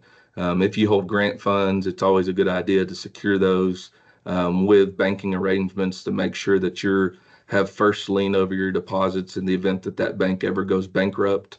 And so just mention that to Joe in our exit discussion is that you know, anytime you have large wires or large dollars that could be coming through in excess of the FDIC insurance, it's always a good idea to go ahead and get those deposits secured, whether you're using a sweeping arrangement or some other banking arrangement. But being first lien holder on those assets, if you ever had an event where there was default, would certainly cover you in the event that there was grant funds that you lost, if that ever were to happen. And then, you know, one of the things we've talked about is just the A19 reporting. So the grant fund reporting, getting that as close as we can, and getting that linked into the finance side. So, you know, really we're done with the bulk of the financial statement audit, probably first week in February. And so we're still waiting, sometimes, you know, 2 to 3 weeks to be able to close out and get all of the grant related data to complete our audit procedures and produce the final grant receivable that's owed to you at the end of the year. And so that's, you know, if that weren't the case, we could probably give you the audit report maybe even a little bit earlier than March 26th of each year. So I feel like I filibustered everybody, but I want to make sure that I certainly open the floor up and am available to answer questions. You know, I think so. I went out there along with another staff on prelim to meet Joe and make sure that I got some face time. You know, we got selected as auditors, so it also pushed back the audit a little bit as well, because we had been doing the inventory count maybe in October and it was a little bit later. But, you know, I went out on field work to meet Joe in early January and we worked remotely on the audit in late January. So, you know, overall, it was nice to come out there and meet Joe, especially with all the turnover. I wanted to make sure that we had some on-site time and hopefully got to meet as many people as we could, to make sure that we had the ability to work remotely if we needed to on the field work portion of the audit. So Tyler, it's always great to hear from you. Great job. A lot of granular information there. I have one question, and then I see Commissioner Collins has a question. Could you go back 2 slides maybe? Is that to the kilowatt hour? Yeah. Yes. So I had a question, and it's probably more for our staff maybe. I know we had the reserve distribution clause where we were getting a pretty substantial $3 million a year credit that probably reduced our cost of power. And then we have the surcharge in place. Does that account for some of that, or is that strictly rates through our rate process that we use? That difference between the 3 years versus 25. Well, perhaps Tyler could correct us, but I believe that would end up netting within the power cost to Bonneville. So they'd be in the green bars. Okay. I was just curious on that graph because we're going to talk about, you know, our rate increases and that are coming up and what we've already done. I just wondered if this was a metric that would play into that discussion or not. So that was my only question. It's just one of the factors, but sorry, go ahead, Darrell. Mr. Tupper, you know, and this is just outside information and it's not really applicable to you up in the Northwest, but you know, one of the things I'm always focused on, just as a interested party in electric utilities, we certainly do quite a few across America. We're not Northwest, we're not Midwest, we're not Southwest. But you know, if I were to go get a meter right now for the IOU where I live, you know, I think the lowest residential rate I could get would be like 16.5 cents all in. And so, you know, one of the things I'm always looking at is it in the market, and y'all are 4.5 cents below what I could get here. So certainly I still think a competitive all-in rate. Thank you. Commissioner Collins? One thing I have some curiosity about is why our friends at Lumen are 2 years behind Yes, the pole attachments. yes. And they're attached to a lot of poles that we have. They are. That was the question I was going to bring up when we get to the other thing about delinquent customers. I'll address part of that. They were refusing to pay. So there was negotiations that were going on in early 2025 to refresh the contract with Lumen. They seemed to be, I wasn't here, but it appeared to be some sort of a stonewalling exercise. We engaged them. Joel was instrumental and helpful in getting that contract restored. So they and Shannon had to prod them, I don't know how many times, to get them to finally sign it, but they did sign the contract, which was supposed to allow them to then pay for said pole attachments. But to my knowledge, they still haven't fulfilled their. The contract does allow for interest accrual, and finance is calculating late payments as we go forward here. So. Thank you. I think you missed your calling in the Senate. Your filibustering skills. Thanks, Tyler. Always a pleasure to have you. I just have a few remarks, if I may. First of all, Tyler's reference to management agreeing. If he was here in person, he was willing to be here in person. I think he might have been a linebacker. He certainly is built like one. So you don't want to disagree with Tyler for sure. But he was he certainly held us accountable and did.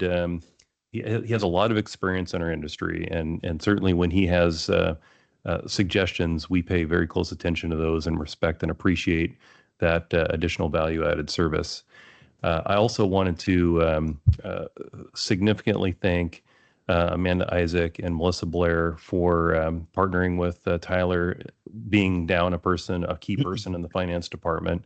They've been under a lot of stress to respond to both the data required for this audit, as well as other audits that were going on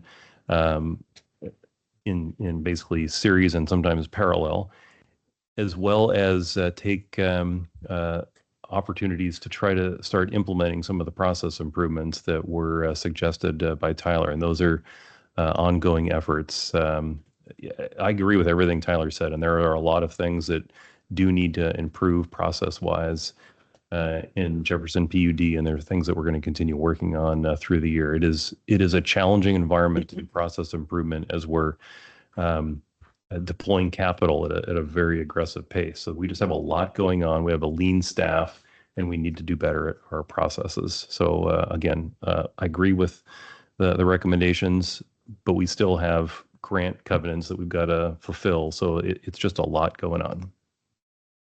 Thanks, Joe. Any other questions? Okay, staff, public, one chance for any questions on this audit. We don't have any action. This is just a presentation on the results of the audit. So with that, no further questions. No, but really appreciate Tyler's expertise and partnership, even though he is holding us accountable through this audit. So thank you, Tyler. Yeah, I was going to thank him once more before we let him go, and tell him he picked the wrong week. We're supposed to get 6 days out of the next 7. It's going to rain and be in the 60s. So vacation. So well, I was excited to be up there. I'm happy to present from here. I think I'm happy to do this for you all, and thank y'all for choosing BSGM to do the service for you. Thank you, Tyler. All right, with that, thanks again, and we will move on to 8.2 broadband month-to-month installment contract. And this one will have an action required, it looks like, too.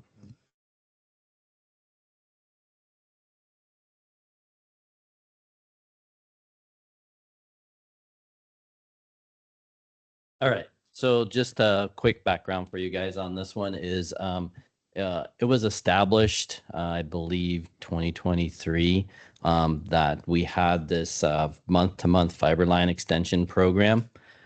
We've been going through a lot of the as-built and looking at what that actual cost is and the impact to the utility here. And it's basically putting additional burdens on the utility. So we're struggling with things like billing, collections, account management, and even delinquencies on paying for these various different 750 and 1200 installs. I can tell you that as of the middle of this month, that we were at least 50% of the active contracts we had right now were in some sort of delinquent status. Curtis, quick question for you. The $1,200, is that the business district? Now, that one it's a little bit different, isn't it? Because that one was a loan. The other ones we did on grant money, right? Should there be any segregation between those two things? The way that I understand it, that both of them were set up as some type of plan to do more of an aid to construction. So the 750 program most of those were set up as like a 3-year term type of deal for it. You could pay for it up front if you could. Or the 1200 on the business side was usually just pay for that up front. We do some. Yes, I wasn't sure if when you were referring to the issues that we had, how much was in the district side or business district side of it versus the other side of it in the grant area. None in the business. There's only one loan for that. Yeah. So it's been the residential folks. Thanks for that clarification, because I wasn't sure how much the scale leaned one direction or the other. So yeah. And also the number of customers that we're working on currently are focused more on the residential than the business, because we haven't gotten into the port towns and stuff yet either.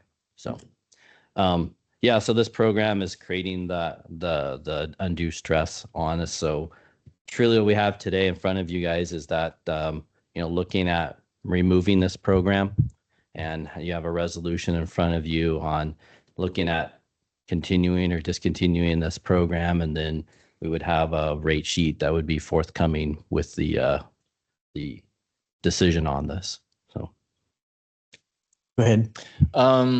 So I have a few questions. Have we, or did we ever consider setting up like an automatic payment from an individual's bank account? What I can tell you is that I think lots of different options had been looked at. The struggle with it is for the staff and taking on a lot of that. There's a lot of overhead that's come into play on setting up these contracts and trying to come up with various different payment plans to suit all. The most fundamental point that we're trying to bring forward here is that 750 is either over collecting in some cases for aerial, or collecting at about 25% of the cost for an underground broadband service. That means it's not a one size fits all, and we don't do one size fits all with electric, certainly, or water. We charge actual costs. And when we don't charge actual costs, then other people are subsidizing that cost. So what we're trying to do here is bring self-sufficiency to the broadband utility, and an old 750 pre the last 6 years of significant inflation is not even getting close to cutting it. But it's so it hasn't been keeping up with the cost of materials or labor, and I'm not even sure it started there in the first place. So this is something we think we need to terminate, and then we additionally need to terminate. By terminating that, the payment plan becomes irrelevant, because unless the board decides that we're going to go on some sort of a payment plan with the actual cost, which we don't do with water and electric because we're not a bank. So my concern is we're trying to do something kind of unique here. We're trying to roll out broadband. We're trying to get people hooked up because it's key to the business model, and the whole point of the project is to get broadband broadly disseminated in Jefferson County. And I guess I'm a little concerned that we're trying to be super accurate, and that could really potentially, I have multiple concerns that could potentially hurt us in terms of just bringing everything kind of to a halt of trying to be super accurate on connections. My second concern is 750 to 1,200, or if we're talking more for connections, that's a significant amount of money that I think could prevent somebody from wanting to hook up. And I feel like the month-to-month payment thing is something that we were trying to do to make it affordable for folks, to encourage the hookups, which benefits everybody, the customers and us and the ISPs out there. And having just dealt with my service comes from Wave. That's the best service I can get.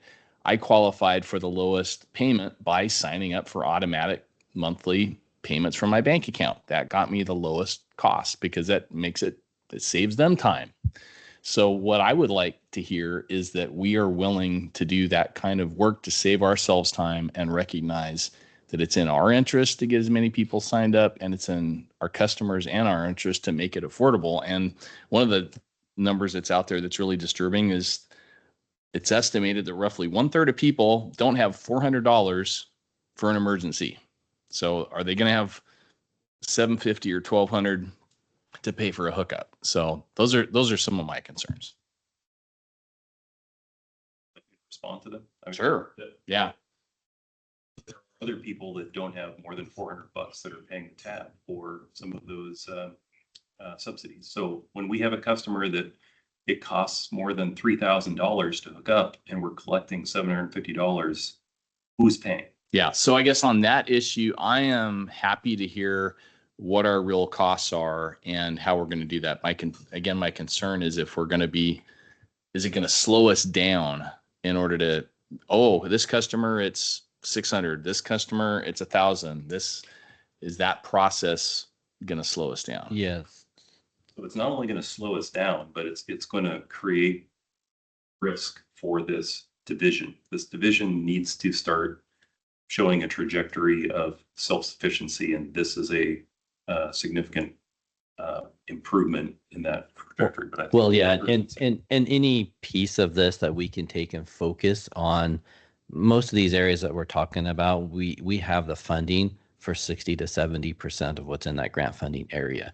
So if we're spending time, so whether it's the broadband team or customer service or finance, whoever that's spending time outside of that we're not getting to those, and there's funding there that we're not exhausting all of it in time, that's money that's lost that we should be picking up those folks. So this is to direct some of that energy back towards making sure that we get every single penny that we can out of the grant funding. That's an excellent point. So what another version of what Curtis just said is prioritizing. So we're not opposed to revisiting a program like this, but for the time being, it's focus on executing the grant and those grant funds, which in many cases have these services up to certain take rates included in the grant. Once that gets worked, we can certainly bring back different proposals to the commission to continue what your passion is in your statement, which is to continue to grow and create infill opportunities within our service territory. Yeah, Ken. Commissioner Collins? How many customers are we talking about who signed up for the 750 installation and haven't been paying on that as promised? So the contracts that are active today, at least as of May 19th, that we looked at that were actual payment plans that were set up, there was about 150, and we were over 70 of them that were not consistently paying. These are people who have not actually been connected yet. They've had the installation. There's both. There's mixture in there. I'm sorry. There's a mixture in there of some that have had services installed and some that are still to be installed. To answer your question, Commissioner Collins, there are customers that have been connected that are not paying for their 750. So that's not all. So is there contract language that we discontinue service then, or I mean, what are the options? Make sure that we're chasing down the right problem here. There's a range of problems. We could deal with customers that we've signed contracts with and how to collect payments. That's not what staff is focused on here. What staff is focused on here is essentially stopping the bleeding. We would like to stop offering these below cost or not at cost offers and focus on doing the grant work and then move to some other opportunity once the grant is implemented to expand the system, that you could have some back and forth about what the right subsidy is, but this is not about sharpening pencils. This is 4x off on average for underground services. It's not even close.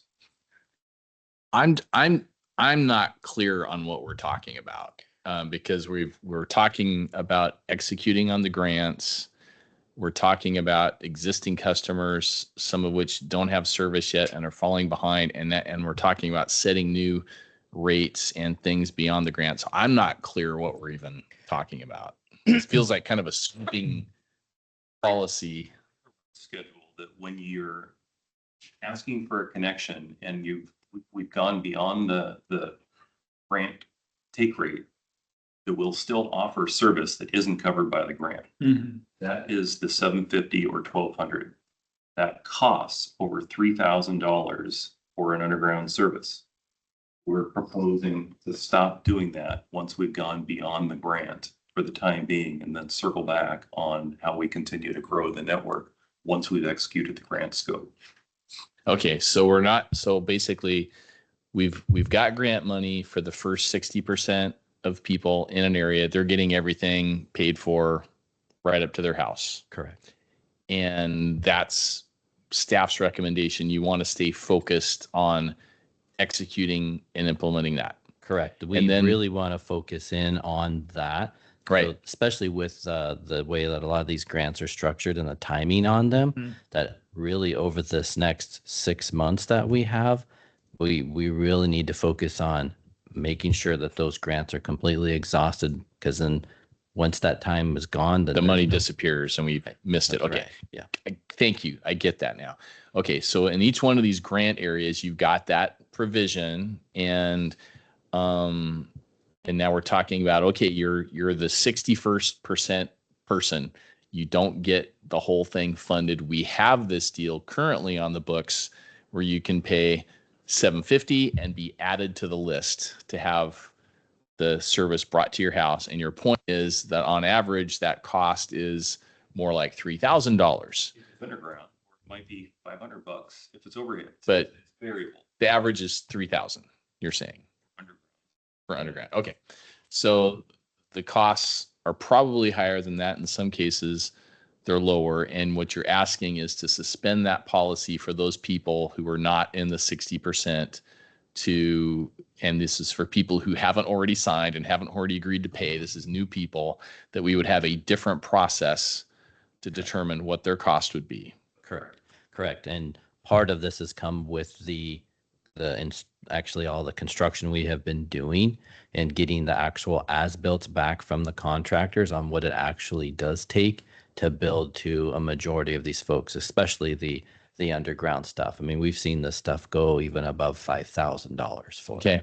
I guess I'd be more comfortable doing a temporary suspension while we figure out a new rather than repeal everything and say it's gone.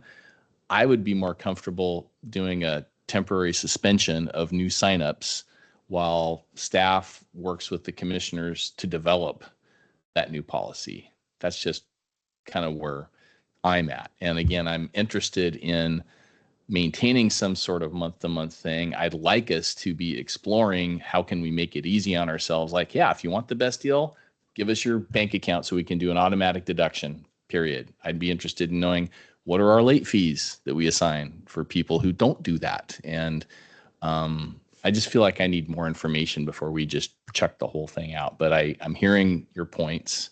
And I'm hearing you want to execute on the existing grants, which I agree. I think that's the utmost importance. But that's just me as one. My understanding always was that the 750 was really more of a placeholder, that we would come to this point once once we hit the threshold for the take rate, it would be after that everybody's on their own to pay to get their service. And there was always going to be an equitable component to this, because if you didn't sign up and weren't in that first 60%, it's really, how do you equate for that? It's not really fair, but that's the rules of the of the grant. So my question is, I think it's germane here too, is as we do this build out, that 750, those may not be our customers at the end of the day, correct? They could go to another ISP, but we would, Wholesale customer. yeah, but we would still be funding that build out. So we need to recover the real cost and not figure that we're going to get it back on people taking the service.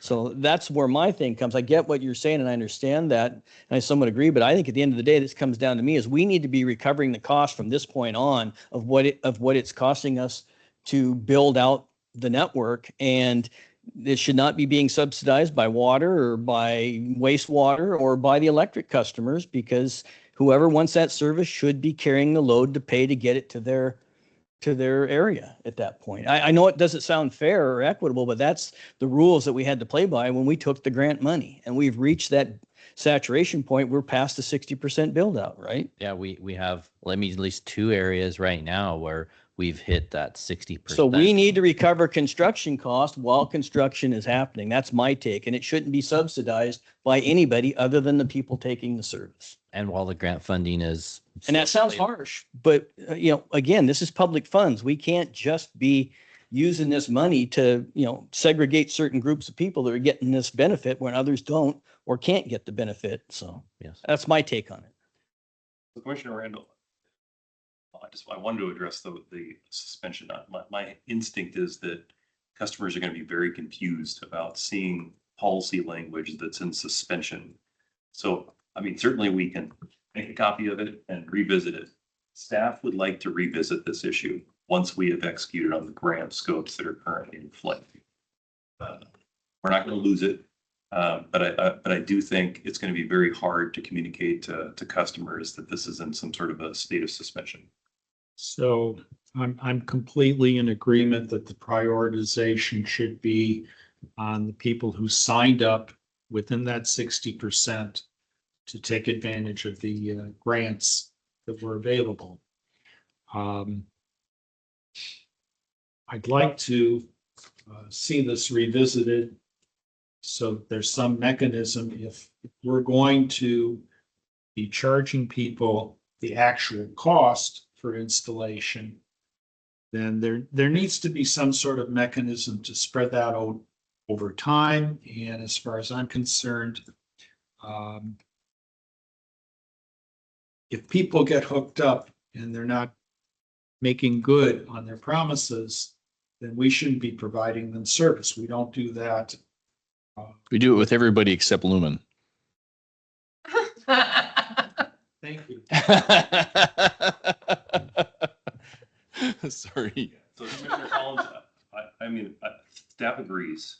We also believe that there's opportunities for partnership like there is in electric and water. When an electric customer needs service, there's a conversation around what part of the scope they're willing to perform versus what part the electric utility is going to perform.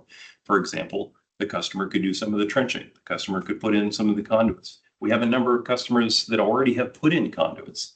They shouldn't have to pay $750 if it costs $400 to blow fiber into their house through that conduit. So we just have a range of situations, and we would like some flexibility into tailoring those for those circumstances, but are willing to re-engage on some sort of a payment plan or how we spread these costs out, or maybe even have some teaser rates that share some of those upfront costs and a form of a subsidy that we think we can reasonably recover in a certain number of. I guess to chime onto what Dan said, I think the 750 was a placeholder because we needed to have something to move forward with. We needed to start building out. We needed to make offers to people. We needed to see what the level of interest in sign-ups would be. So we picked the number. And I think it's reasonable that we would come back at some point and revisit that number once we had hard data on what it was actually costing to do the installations. I guess I would differ a little bit, Dan, with what you said. We do have a pot of money to work with. It doesn't come from any of those business lines, and that's our property tax. And I look at what should our property tax revenue be used for. From my perspective, it should be used for things that have long-term investment advantages to the PUD and to the customers of Jefferson County. It's coming from everybody. It should somehow go and benefit everybody in some way. And I look at getting fiber built out and getting hookups done as a legit, me personally, I look at it as a legit purpose of that. So as we're looking at all these things, from my perspective, we don't have to 100% cover the cost. I mean, even the grants, that's money that came from the people of the state of Washington. Hey, all these people are getting subsidized. It's been decided it's for the public good to do some of these things. Grant County spent over $200 million of their money building out their fiber system because they decided to do that. So I'm not as tied to, I don't look at it as a subsidization issue. I look at it as spending public money in a way that benefits the public. That's kind of how I'm looking at it. We already split the property tax money, don't we? I don't remember what the percentage was. It's like 20 to water and the rest to broadband. So I'm talking about the percentage that's currently going to 90-10. So I'm looking at 90 broadband. Yeah. So I'm looking at the money that we're allocating to broadband because, again, it's a new business. It's not, supposed to break even till maybe the end of the year or sometime in 2027. Yeah. That the question is, what do we do with that money? And I'm looking at just at building out infrastructure, and from my perspective, is a legit use. Well, it's baked into the broadband budget. If it's getting 90, getting $500,000 of the property tax is already going to broadband. And what we're hearing is broadband needs more money to do these things, or we are losing money, whether it's property tax or revenues from broadband or revenues from electric, because broadband is not producing enough revenue to support itself. So at this point. Yeah. So I don't know how any hiatus or hold on this number is going to solve that problem. I agree that a payment program is definitely something we should probably consider, and staff will have to work on that, where they need a consultant to come up with that. I don't know the answer to that question, but we do need to start recovering the cost for construction build out. I fully intend to bring a business case for some other options for this, whether it's full cost recovery, partial cost recovery, or something else. We'll still be able to revisit this conversation. We just need to get the grants done and not have these additional requests coming in. So I have a proposal. I am not going to propose that we adopt the resolution that's given to us tonight. I'm going to propose one line from the resolution, which is item number 1, suspension of the program. I am going to propose that we suspend new signups beyond the 60% grant area, those that are fully funded, that we suspend new signups while we review this policy, review our costs, and staff has a chance to come back and provide some option and recommendations. And from my perspective, that would stop the bleeding. So that's my But that also motion. slows down the people that would want to sign up, because they'll be in limbo. They won't know what it costs to expand out. I don't know how long it's going to take to get information back on this. I don't know that suspending it would solve it. People that can't afford it, we should be starting to do work orders that say, here, it's going to cost $3,000 to get it to you. You have to agree to that for us to move forward, or we just bypass them. And the ones that can't afford it will have it done. So if we go to a real cost recovery type of a system, but I think what's the term you used, suspending it, that just puts everybody in limbo. So I would think it would slow down the amount of people you're going to get set up or conceivably hooked up. We'll wait till the board is done, Leo, and I'll get to you. We need a motion before. So I made the motion. I need clarification on the motion, if I may, because number 1 is just specific to the month-to-month consideration of paying for the line extension. What staff is fundamentally seeking is not to offer below or not at cost extensions of $750 or $1,200. The payment plan is a consequence of that. Well, I guess my understanding was the request of staff is to stop the bleeding, that this would not affect customers. It would not affect anybody who's already signed up, right, and paid, or and it would not apply to anybody who's within the 60%. This resolution would apply to new customers beyond those realms. And my motion is to just let folks know, I'm sorry, we've suspended our new signups that don't apply to the 60% people who are hooked up or people who've paid. That's my proposal. While we develop policy, while we because if we adopt this resolution, it seems like it kind of does the same thing, doesn't it? Until you develop new policies, nobody can come in and do. Isn't that what would happen if we adopted this resolution? Could I come in tomorrow and say, I want to get hooked up? What would you do if we adopted this resolution? My approach right now would be to review every single one that's outside the grant area as a case by case. So they could, so your understanding under the resolution, they could apply, we would determine the true cost, and then you'd have to pay that true cost up front before we do any work. I think that would be the right approach with it, instead of having it just be a blanket that is the same for all, because that cost doesn't make any sense with what the actual build is that's happening today. And that's what this resolution will allow you to do. I believe so. Right. Joe? So we have a motion. Before we move any further on second or anything like that, I want to let the public weigh in on the Well, discussion. I mean, don't we have to have a second to even have a Well, discussion on it? There wasn't a second. There was just a There's not- motion. Not a second. There's no second. So at any rate, before we even get to a second, I want to make sure the public has the opportunity before we either vote on the resolution or we vote on a motion, that they get the chance to weigh in, because that's the way we do it. Hold public comment till each presentation is done, but before a vote. So I think we're at a point where a vote is probably imminent on something, whether it's a motion or the resolution. So I want to give the public their chance to weigh in before we move forward. So I know Mr. Boyd had his hand up. I just wanted to say, I think staff is absolutely correct. There is no set number of what it costs. I know one customer of mine, you guys buried almost a half a mile of cable to his house. I mean, that cost way more than $750. Go half a mile. So anecdotal evidence that, I mean, we need to recover costs. So there's no second at the moment on the motion. So we do have a resolution. About there. Oh, sorry, Mr. Stover. I have two comments. One, as I totally agree that you need to focus on recovering all the grant money and making the people happy that signed up early enough to be and had the expectation that they're going to get service through the grant.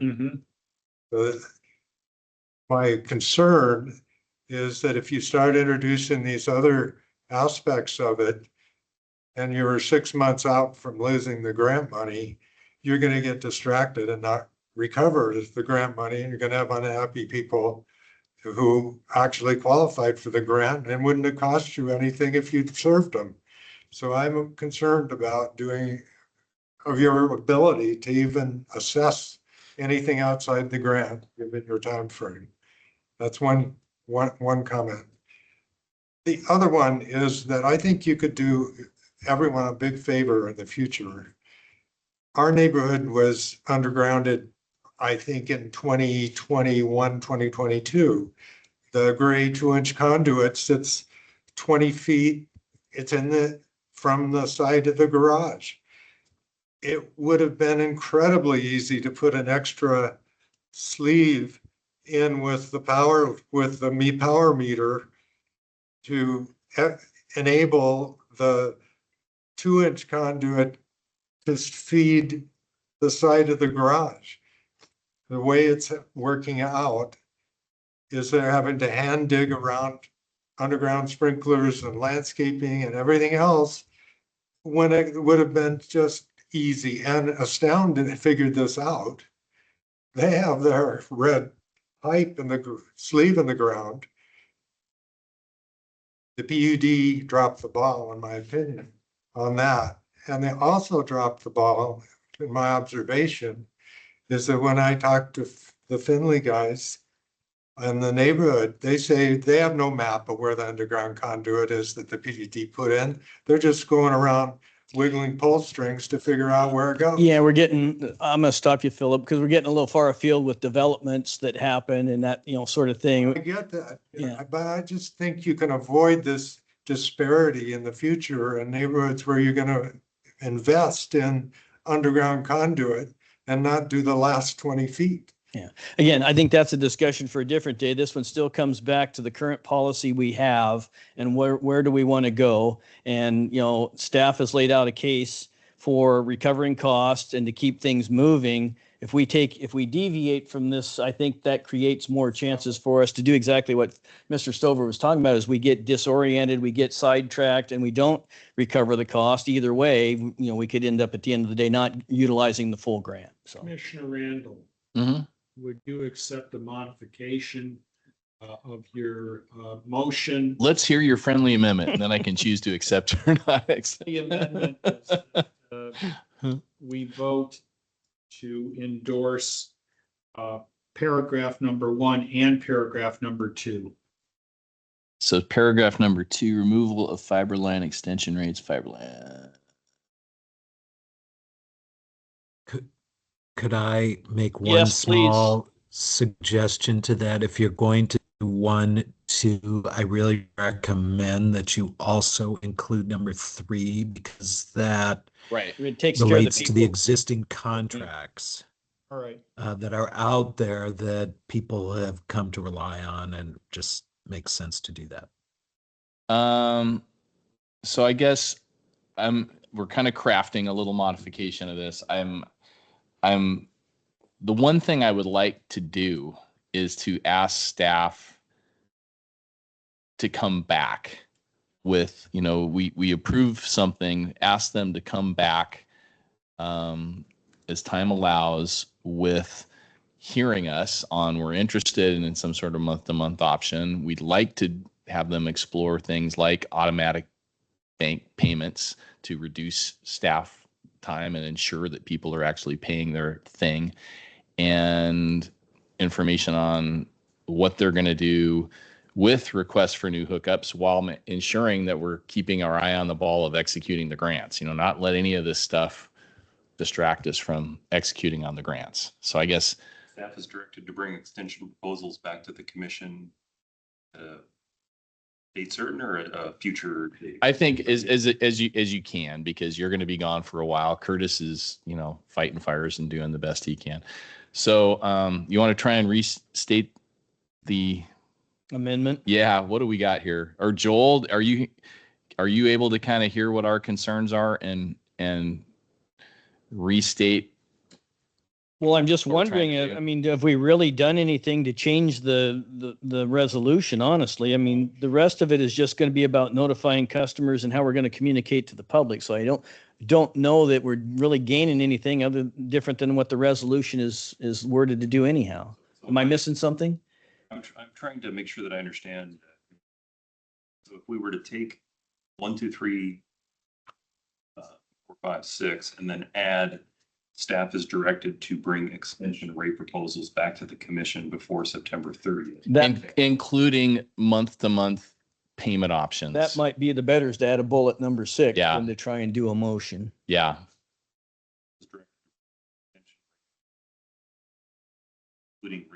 Including payment options before September 30th. Right. And those payment options, I mean, I think you're hearing us, should include the kinds of things that other vendors and sellers are doing to offer discounts. Yeah, if you're signing up for some sort of automatic payment, then we don't have to worry about your payment not coming through. Because- So you're going to get a better deal. Without a second, adding that puts us back to being able to vote on the resolution. Yeah, with that addition. Yeah, with that Yeah, addition. so I'm fine with that. So I'll make that motion that we add that section and that we approve the resolution as it is. So, Second. so moved and seconded. Any other discussion on the addition of the 6th bullet? I guess, are we clear on what the 6th Do bullet is? we want to gonna read say? it back in the clerk, or someone read back? Does anybody have it?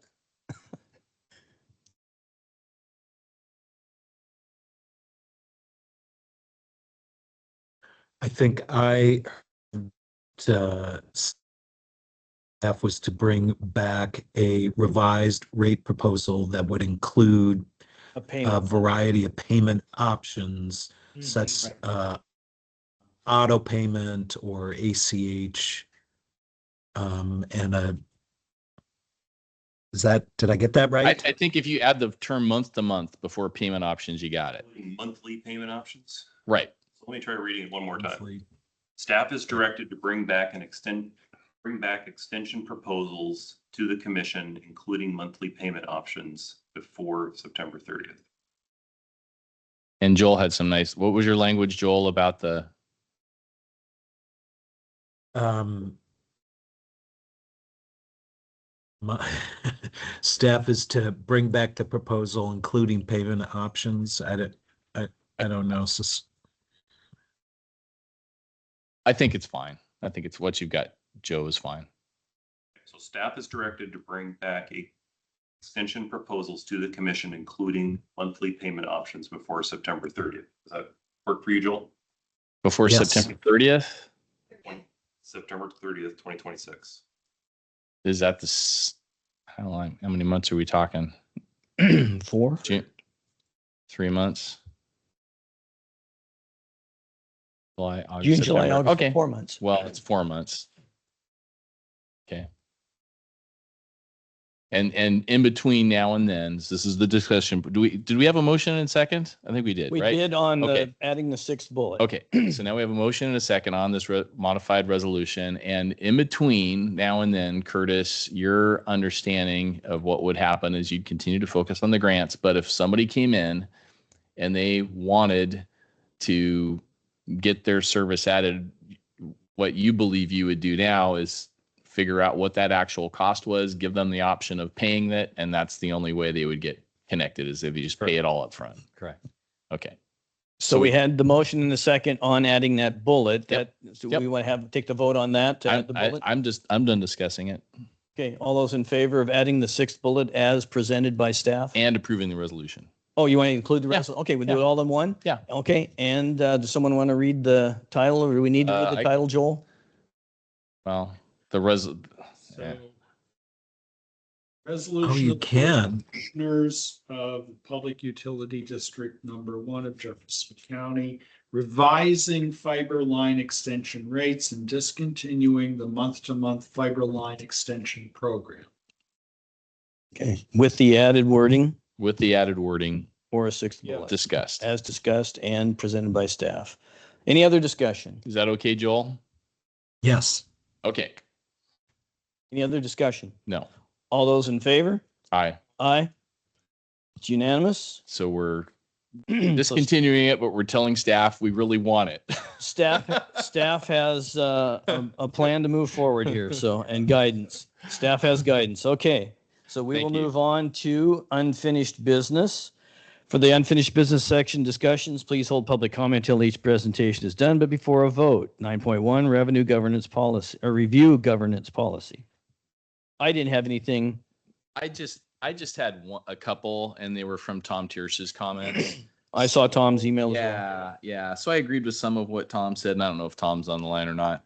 And I didn't agree with some other ones, but Well, the only one I looked at was the president having a hand the in Roberts- the agenda, which, Oh. you know, to me is, I'm not that, you know, as the sitting president, I know we did this in the past. The president always confers with the general manager on a regular basis on what will be in the agenda or not. And the board always has the ability to add to the agenda at the meeting. So I'm not that keen on the wording in the governance policy being changed, because I think what we've got is working, and it does lay it out that, there were two provisions that I concurred with Tom, and one was on the Roberts rules, which is on page 5. And he's saying, why not refer to the current version of Roberts rules, which is version 12, not 11. So if that's true, why not update that? I have no objections. Well, the problem is that Robert's rules changes. So, you're constantly chasing. Well, it says, I mean, we can do it. That's my only comment. I mean, it's fine to do it that way. Or current version. So we don't need to state. Yes. Well, we can just state the current version. covers the current version. There we go. How about that? So it would read, where is that? Staff can find it. Well, it's I want to get on it. Page 5, I think. Yeah, it said, if we just said with these governance principles and the current version of Robert Rules of Order. Yeah, just delete reference to the version. Yeah. It says version 11 in here. You're saying 12, but why don't we just delete Say current reference to the version and just say the current version? The current version. Okay, Yep. so that's one. Exactly. And then on page 8, there was a reference to public records and emails and so forth. So this is, let's see, on page, and this is the marked up copy. So page 8 of the marked up copy, 1, 2, 3, 4, fifth paragraph down reads, commission members understand that all letters, memoranda, and or interactive computer or electronic information, including email, comma, the subject of which relates to the conduct, blah, blah, blah. So Tom's comment is he refers to email and shoot, now I don't have his. Other forms of communication. He refers to texts and some other stuff. I didn't know if there was, if Joel had any objection to that, or what your, let me get his language. I'm almost there. Okay. His recommendation would say including but not limited to emails, cell phone, text messages, and voicemails, if those are truly also public records or if they're not. I know text messages are, right? Because we've been asked. It must be an industry standard for the definition, I would think. I mean, I'm fine adding that additional language if that's what you want. This document is doesn't replace the law and how we apply it on a day-to-day basis. Right. So it's really information for the commissioners. It's like right. a new commissioner comes in. And so we're going to follow the Washington Public Records Act, right? I mean, that's just what we're going to do. And if it does include text messages and, Slack messaging, whatever messaging platform we use, chat in Teams, I'm sure, all of that. So I think, we can add those references. I mean, I'm absolutely fine with that. No problem. Are voicemail messages also public records? If they're transcribed. If they're transcribed. Okay.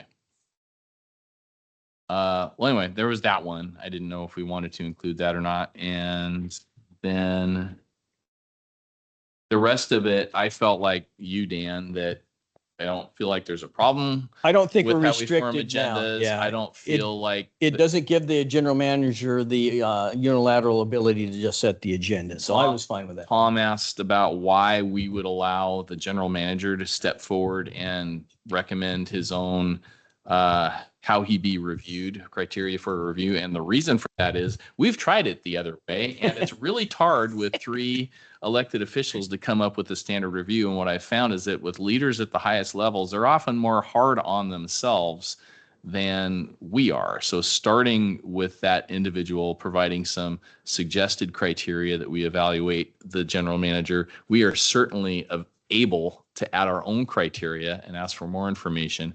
But literally, he or she is the one overseeing the organization and has the best sense of how the organization is performing and how they should be measured. I think it makes sense to start with that. Oh, that's exactly person. correct. That your explanation there of the general manager has way more insight under the hood, or camel's nose under the tent, than we do. So for efficiency purposes, it does. And like you said, we've tried other ways. Yeah.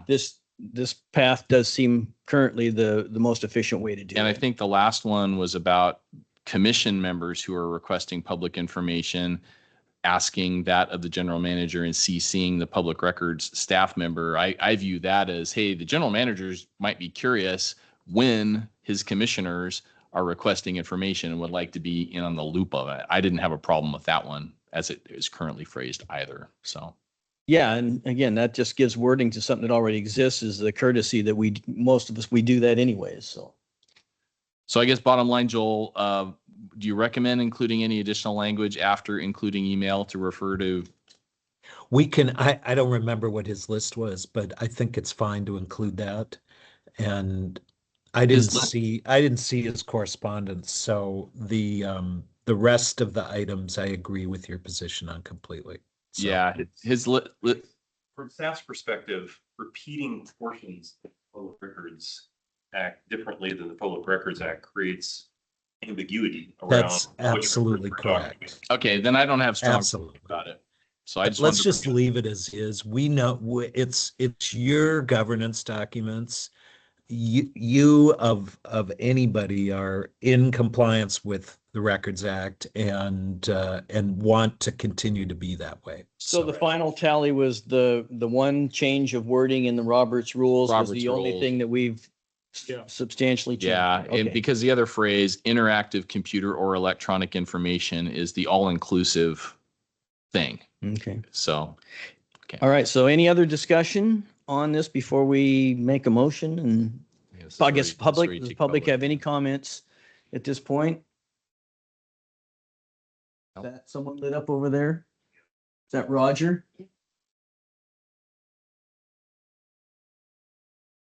Number looks familiar.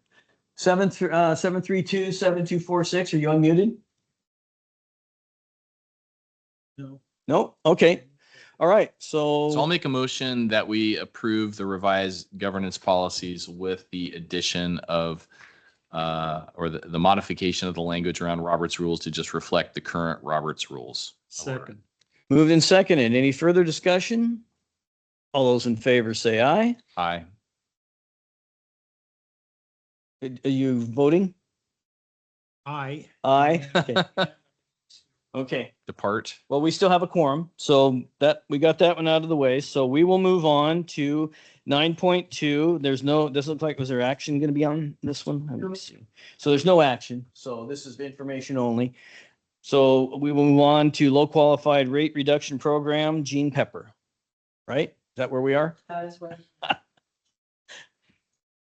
Have a good night, Ken. it's hidden and that came up. Yeah, there we go. And for everybody who's getting rather hot, I have tried to reduce Yeah, the it's. temperature here, and it's set at 70 and it's at 81. I think Tyler hacked us. I just got the solar panels focused on trying to push out into the grid.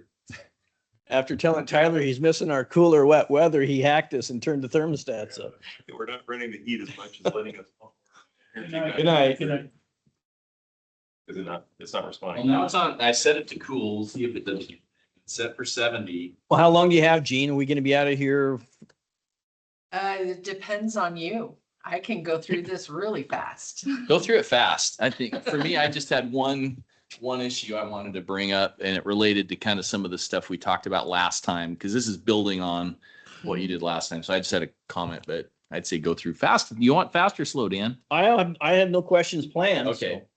Okay, so some reminders of the definitions of low income, energy burden, and excess burden. Low income is 80% of area median income or 200% of federal poverty level. Energy burden is the amount of income that goes towards paying for heating, cooling, powering the house. Staff's understanding from previous discussions is that the board wishes to implement a 3-tier program.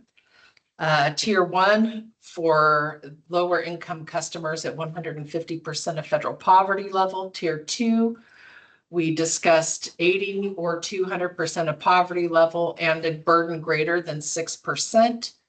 And Tier 3 would be for those with a burden less than 6%.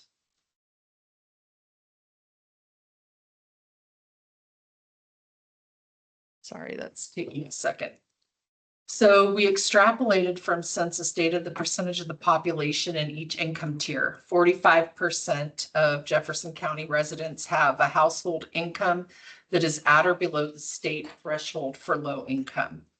Roughly 20% of low income households should qualify at very low income level of 150% of FPL.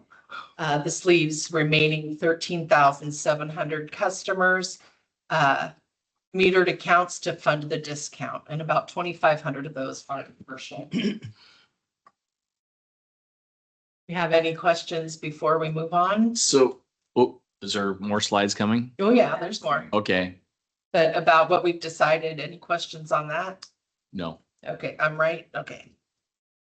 So FCS's estimate was higher than staff's. So we're using their 1.7 million full rates estimate for tier 1 in both cases. Just as the worst case scenario. The high end estimate, just under $2 million, assumes full participation, which realistically is not likely to happen at all. let alone in the first year. A more likely scenario for year one, assuming we can bring on the customers that qualified for the 2024 clean energy credits, is likely to come in closer to $1 million.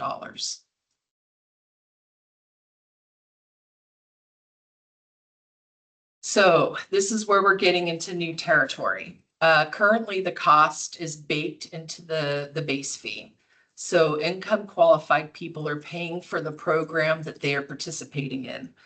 The $813K that we spent last year for 2025, when spread across the 20,567 average number of accounts excluding lights, the per meter cost is about $3.30. If we pull the funding charge out of the base fee, which is currently $33.50 for a single phase standard residential service, the base fee would be reduced to $30.20.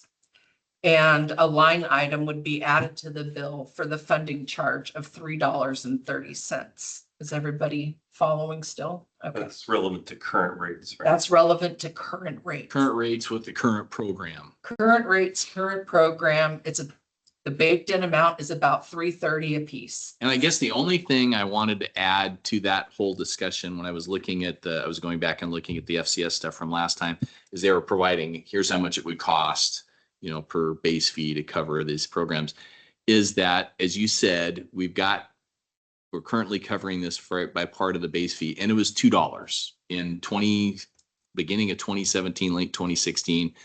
The board raised the base fees and they added $2 for the low income program. So however much money, $2, once you deduct the people who aren't going to be paying it, if we adopt this policy, however much money that raises, we've already done that much. So when we start calculating, well, how much do we need to add to cover the cost of this program? I just want us to remember that we've been charging $2. We've got $2 in the base fee now.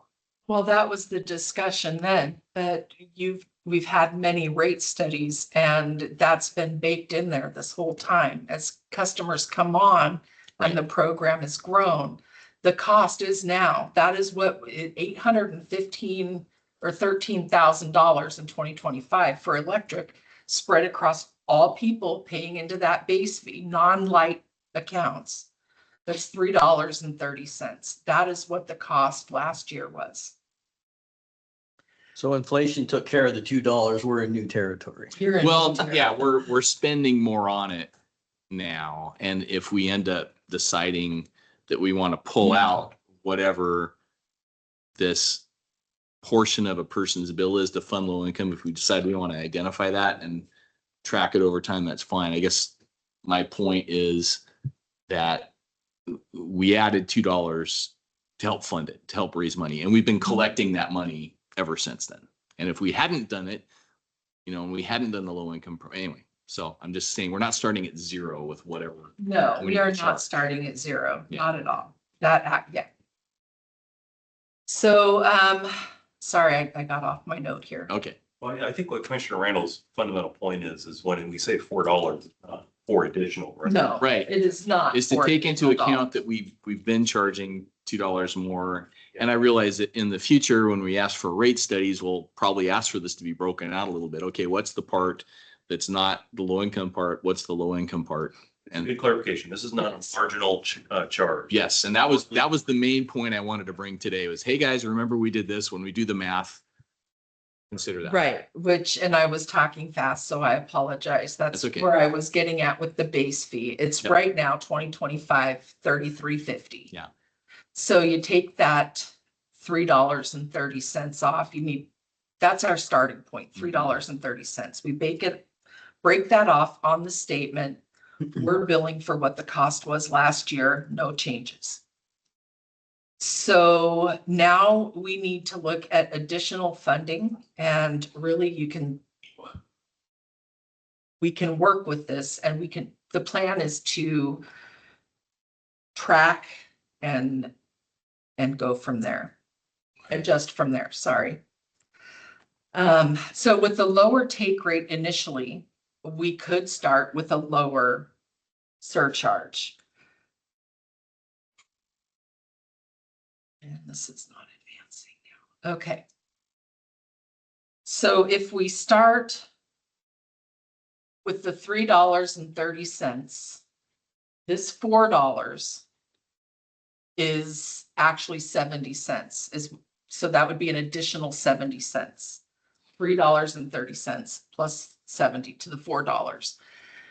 At the take rate right now, 993 customers, you would have 19,800 or 19,900 paying into that fund. So a $4 surcharge would raise $955,000 thereabouts. And you figured it was going to take almost $1 million from the previous slide, so you're getting close to I don't matching. think it's gonna be a No, okay. million. That is worst case scenario, Dan. I think we're fine to start.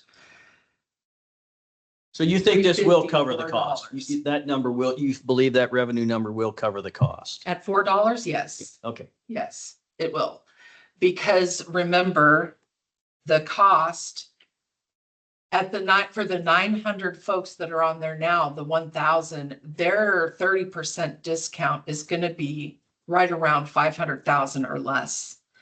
So that is where we're starting with our 0 point. That's our existing customers, provided they all stay on the program. So you could keep with just breaking the low income, what we put in last year, the 330. You could just break that out of the base fee now and we track it and see where we get with the change to the discount. Because we're reducing the cost of that for those customers by moving to the 30% discount from the flat fee. So that $3.30 will make enough to cover the tier 1 customers. It's the tier 2 customers that we're not sure where we're going to land with. We don't know what that take rate is going to be. So it needs to be incremental. It will need to be tune it Mhm. as we go. So it sounds promising. What you're talking about sounds promising to me. So go ahead, Jerry. So I guess I'm thinking, so we did the $2 back in late 2016, but subsequent to that, we've had FCS come and do rate studies. When they have done rate studies, did they look at the status of the low income program and how it kind of kept continuing to grow over time as one of the costs that they had to figure out how to cover in the rates? Is that your understanding? They did take it into consideration, but remember, we had the CETA requirement where we had to fund a certain amount. So their increases to that discount was to make sure that we were funding enough under the statute so that we were in line with state law. With 1903, we no longer have to reach that $1.8 million by 2030. We can gradually tune in to those additional. I guess when I'm talking about FCS's recommendations, not this one that they just, like previous years. What they were looking for they weren't looking at funding.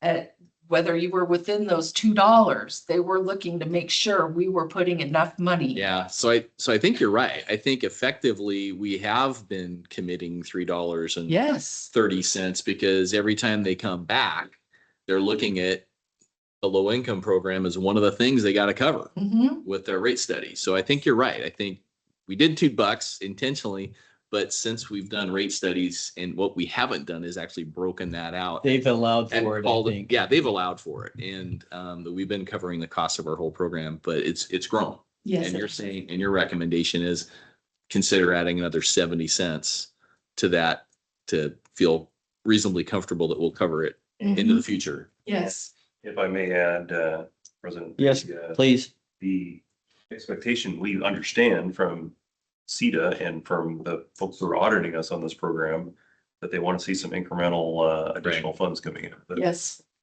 Right. So that We have to show progress. that 70 cents would also work towards that. Yes.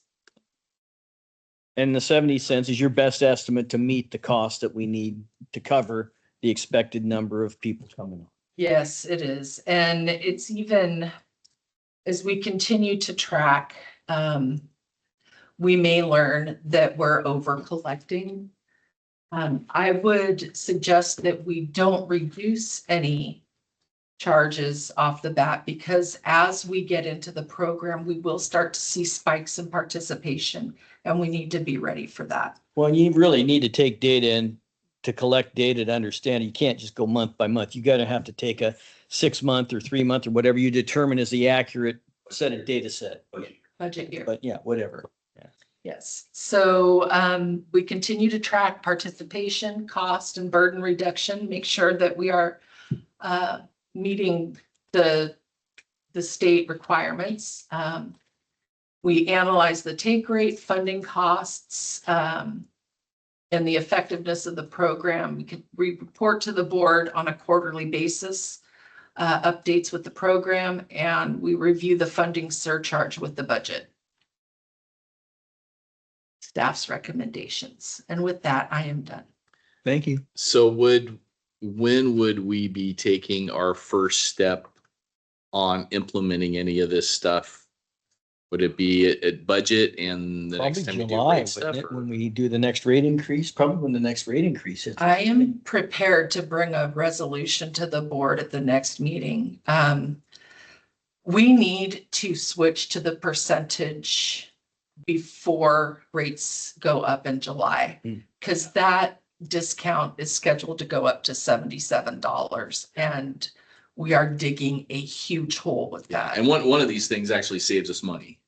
And The 30% Yeah. discount will take about half the cost off. yeah, and I think I really like your analysis, and we actually got an email from a customer who was, I think, in the senior discount program and just got bumped just above the income level. And I did kind of a back of the napkin. Okay, what would they fall into with this? And they would fall back into, I think, getting like the 10% reduction, which would be more than the flat fee that they're getting now. So I'm like, okay, here's one person who would be, I think, happier.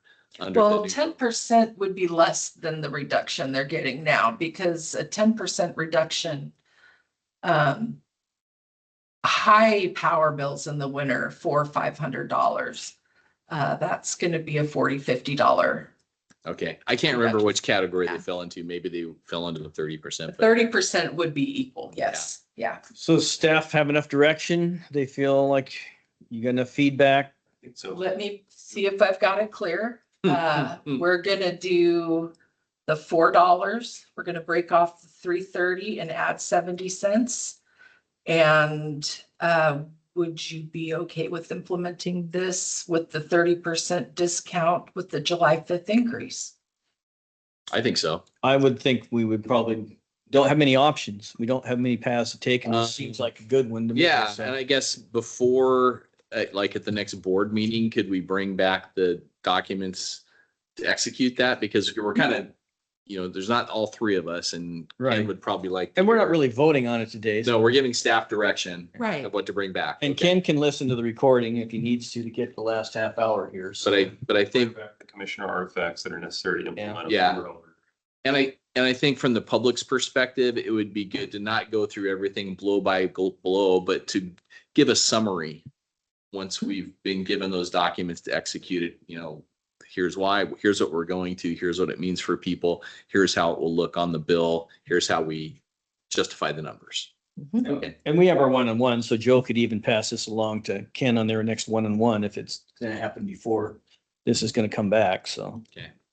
I think at the end of the meeting, I finally poked the right buttons to actually get something. Finally getting some cool air coming. Third time's a charm. So, again, you have enough direction? Any other discussion? Nothing for the good of the order. It is 6:38 PM. We are adjourned. And Thanks, everyone. we're not-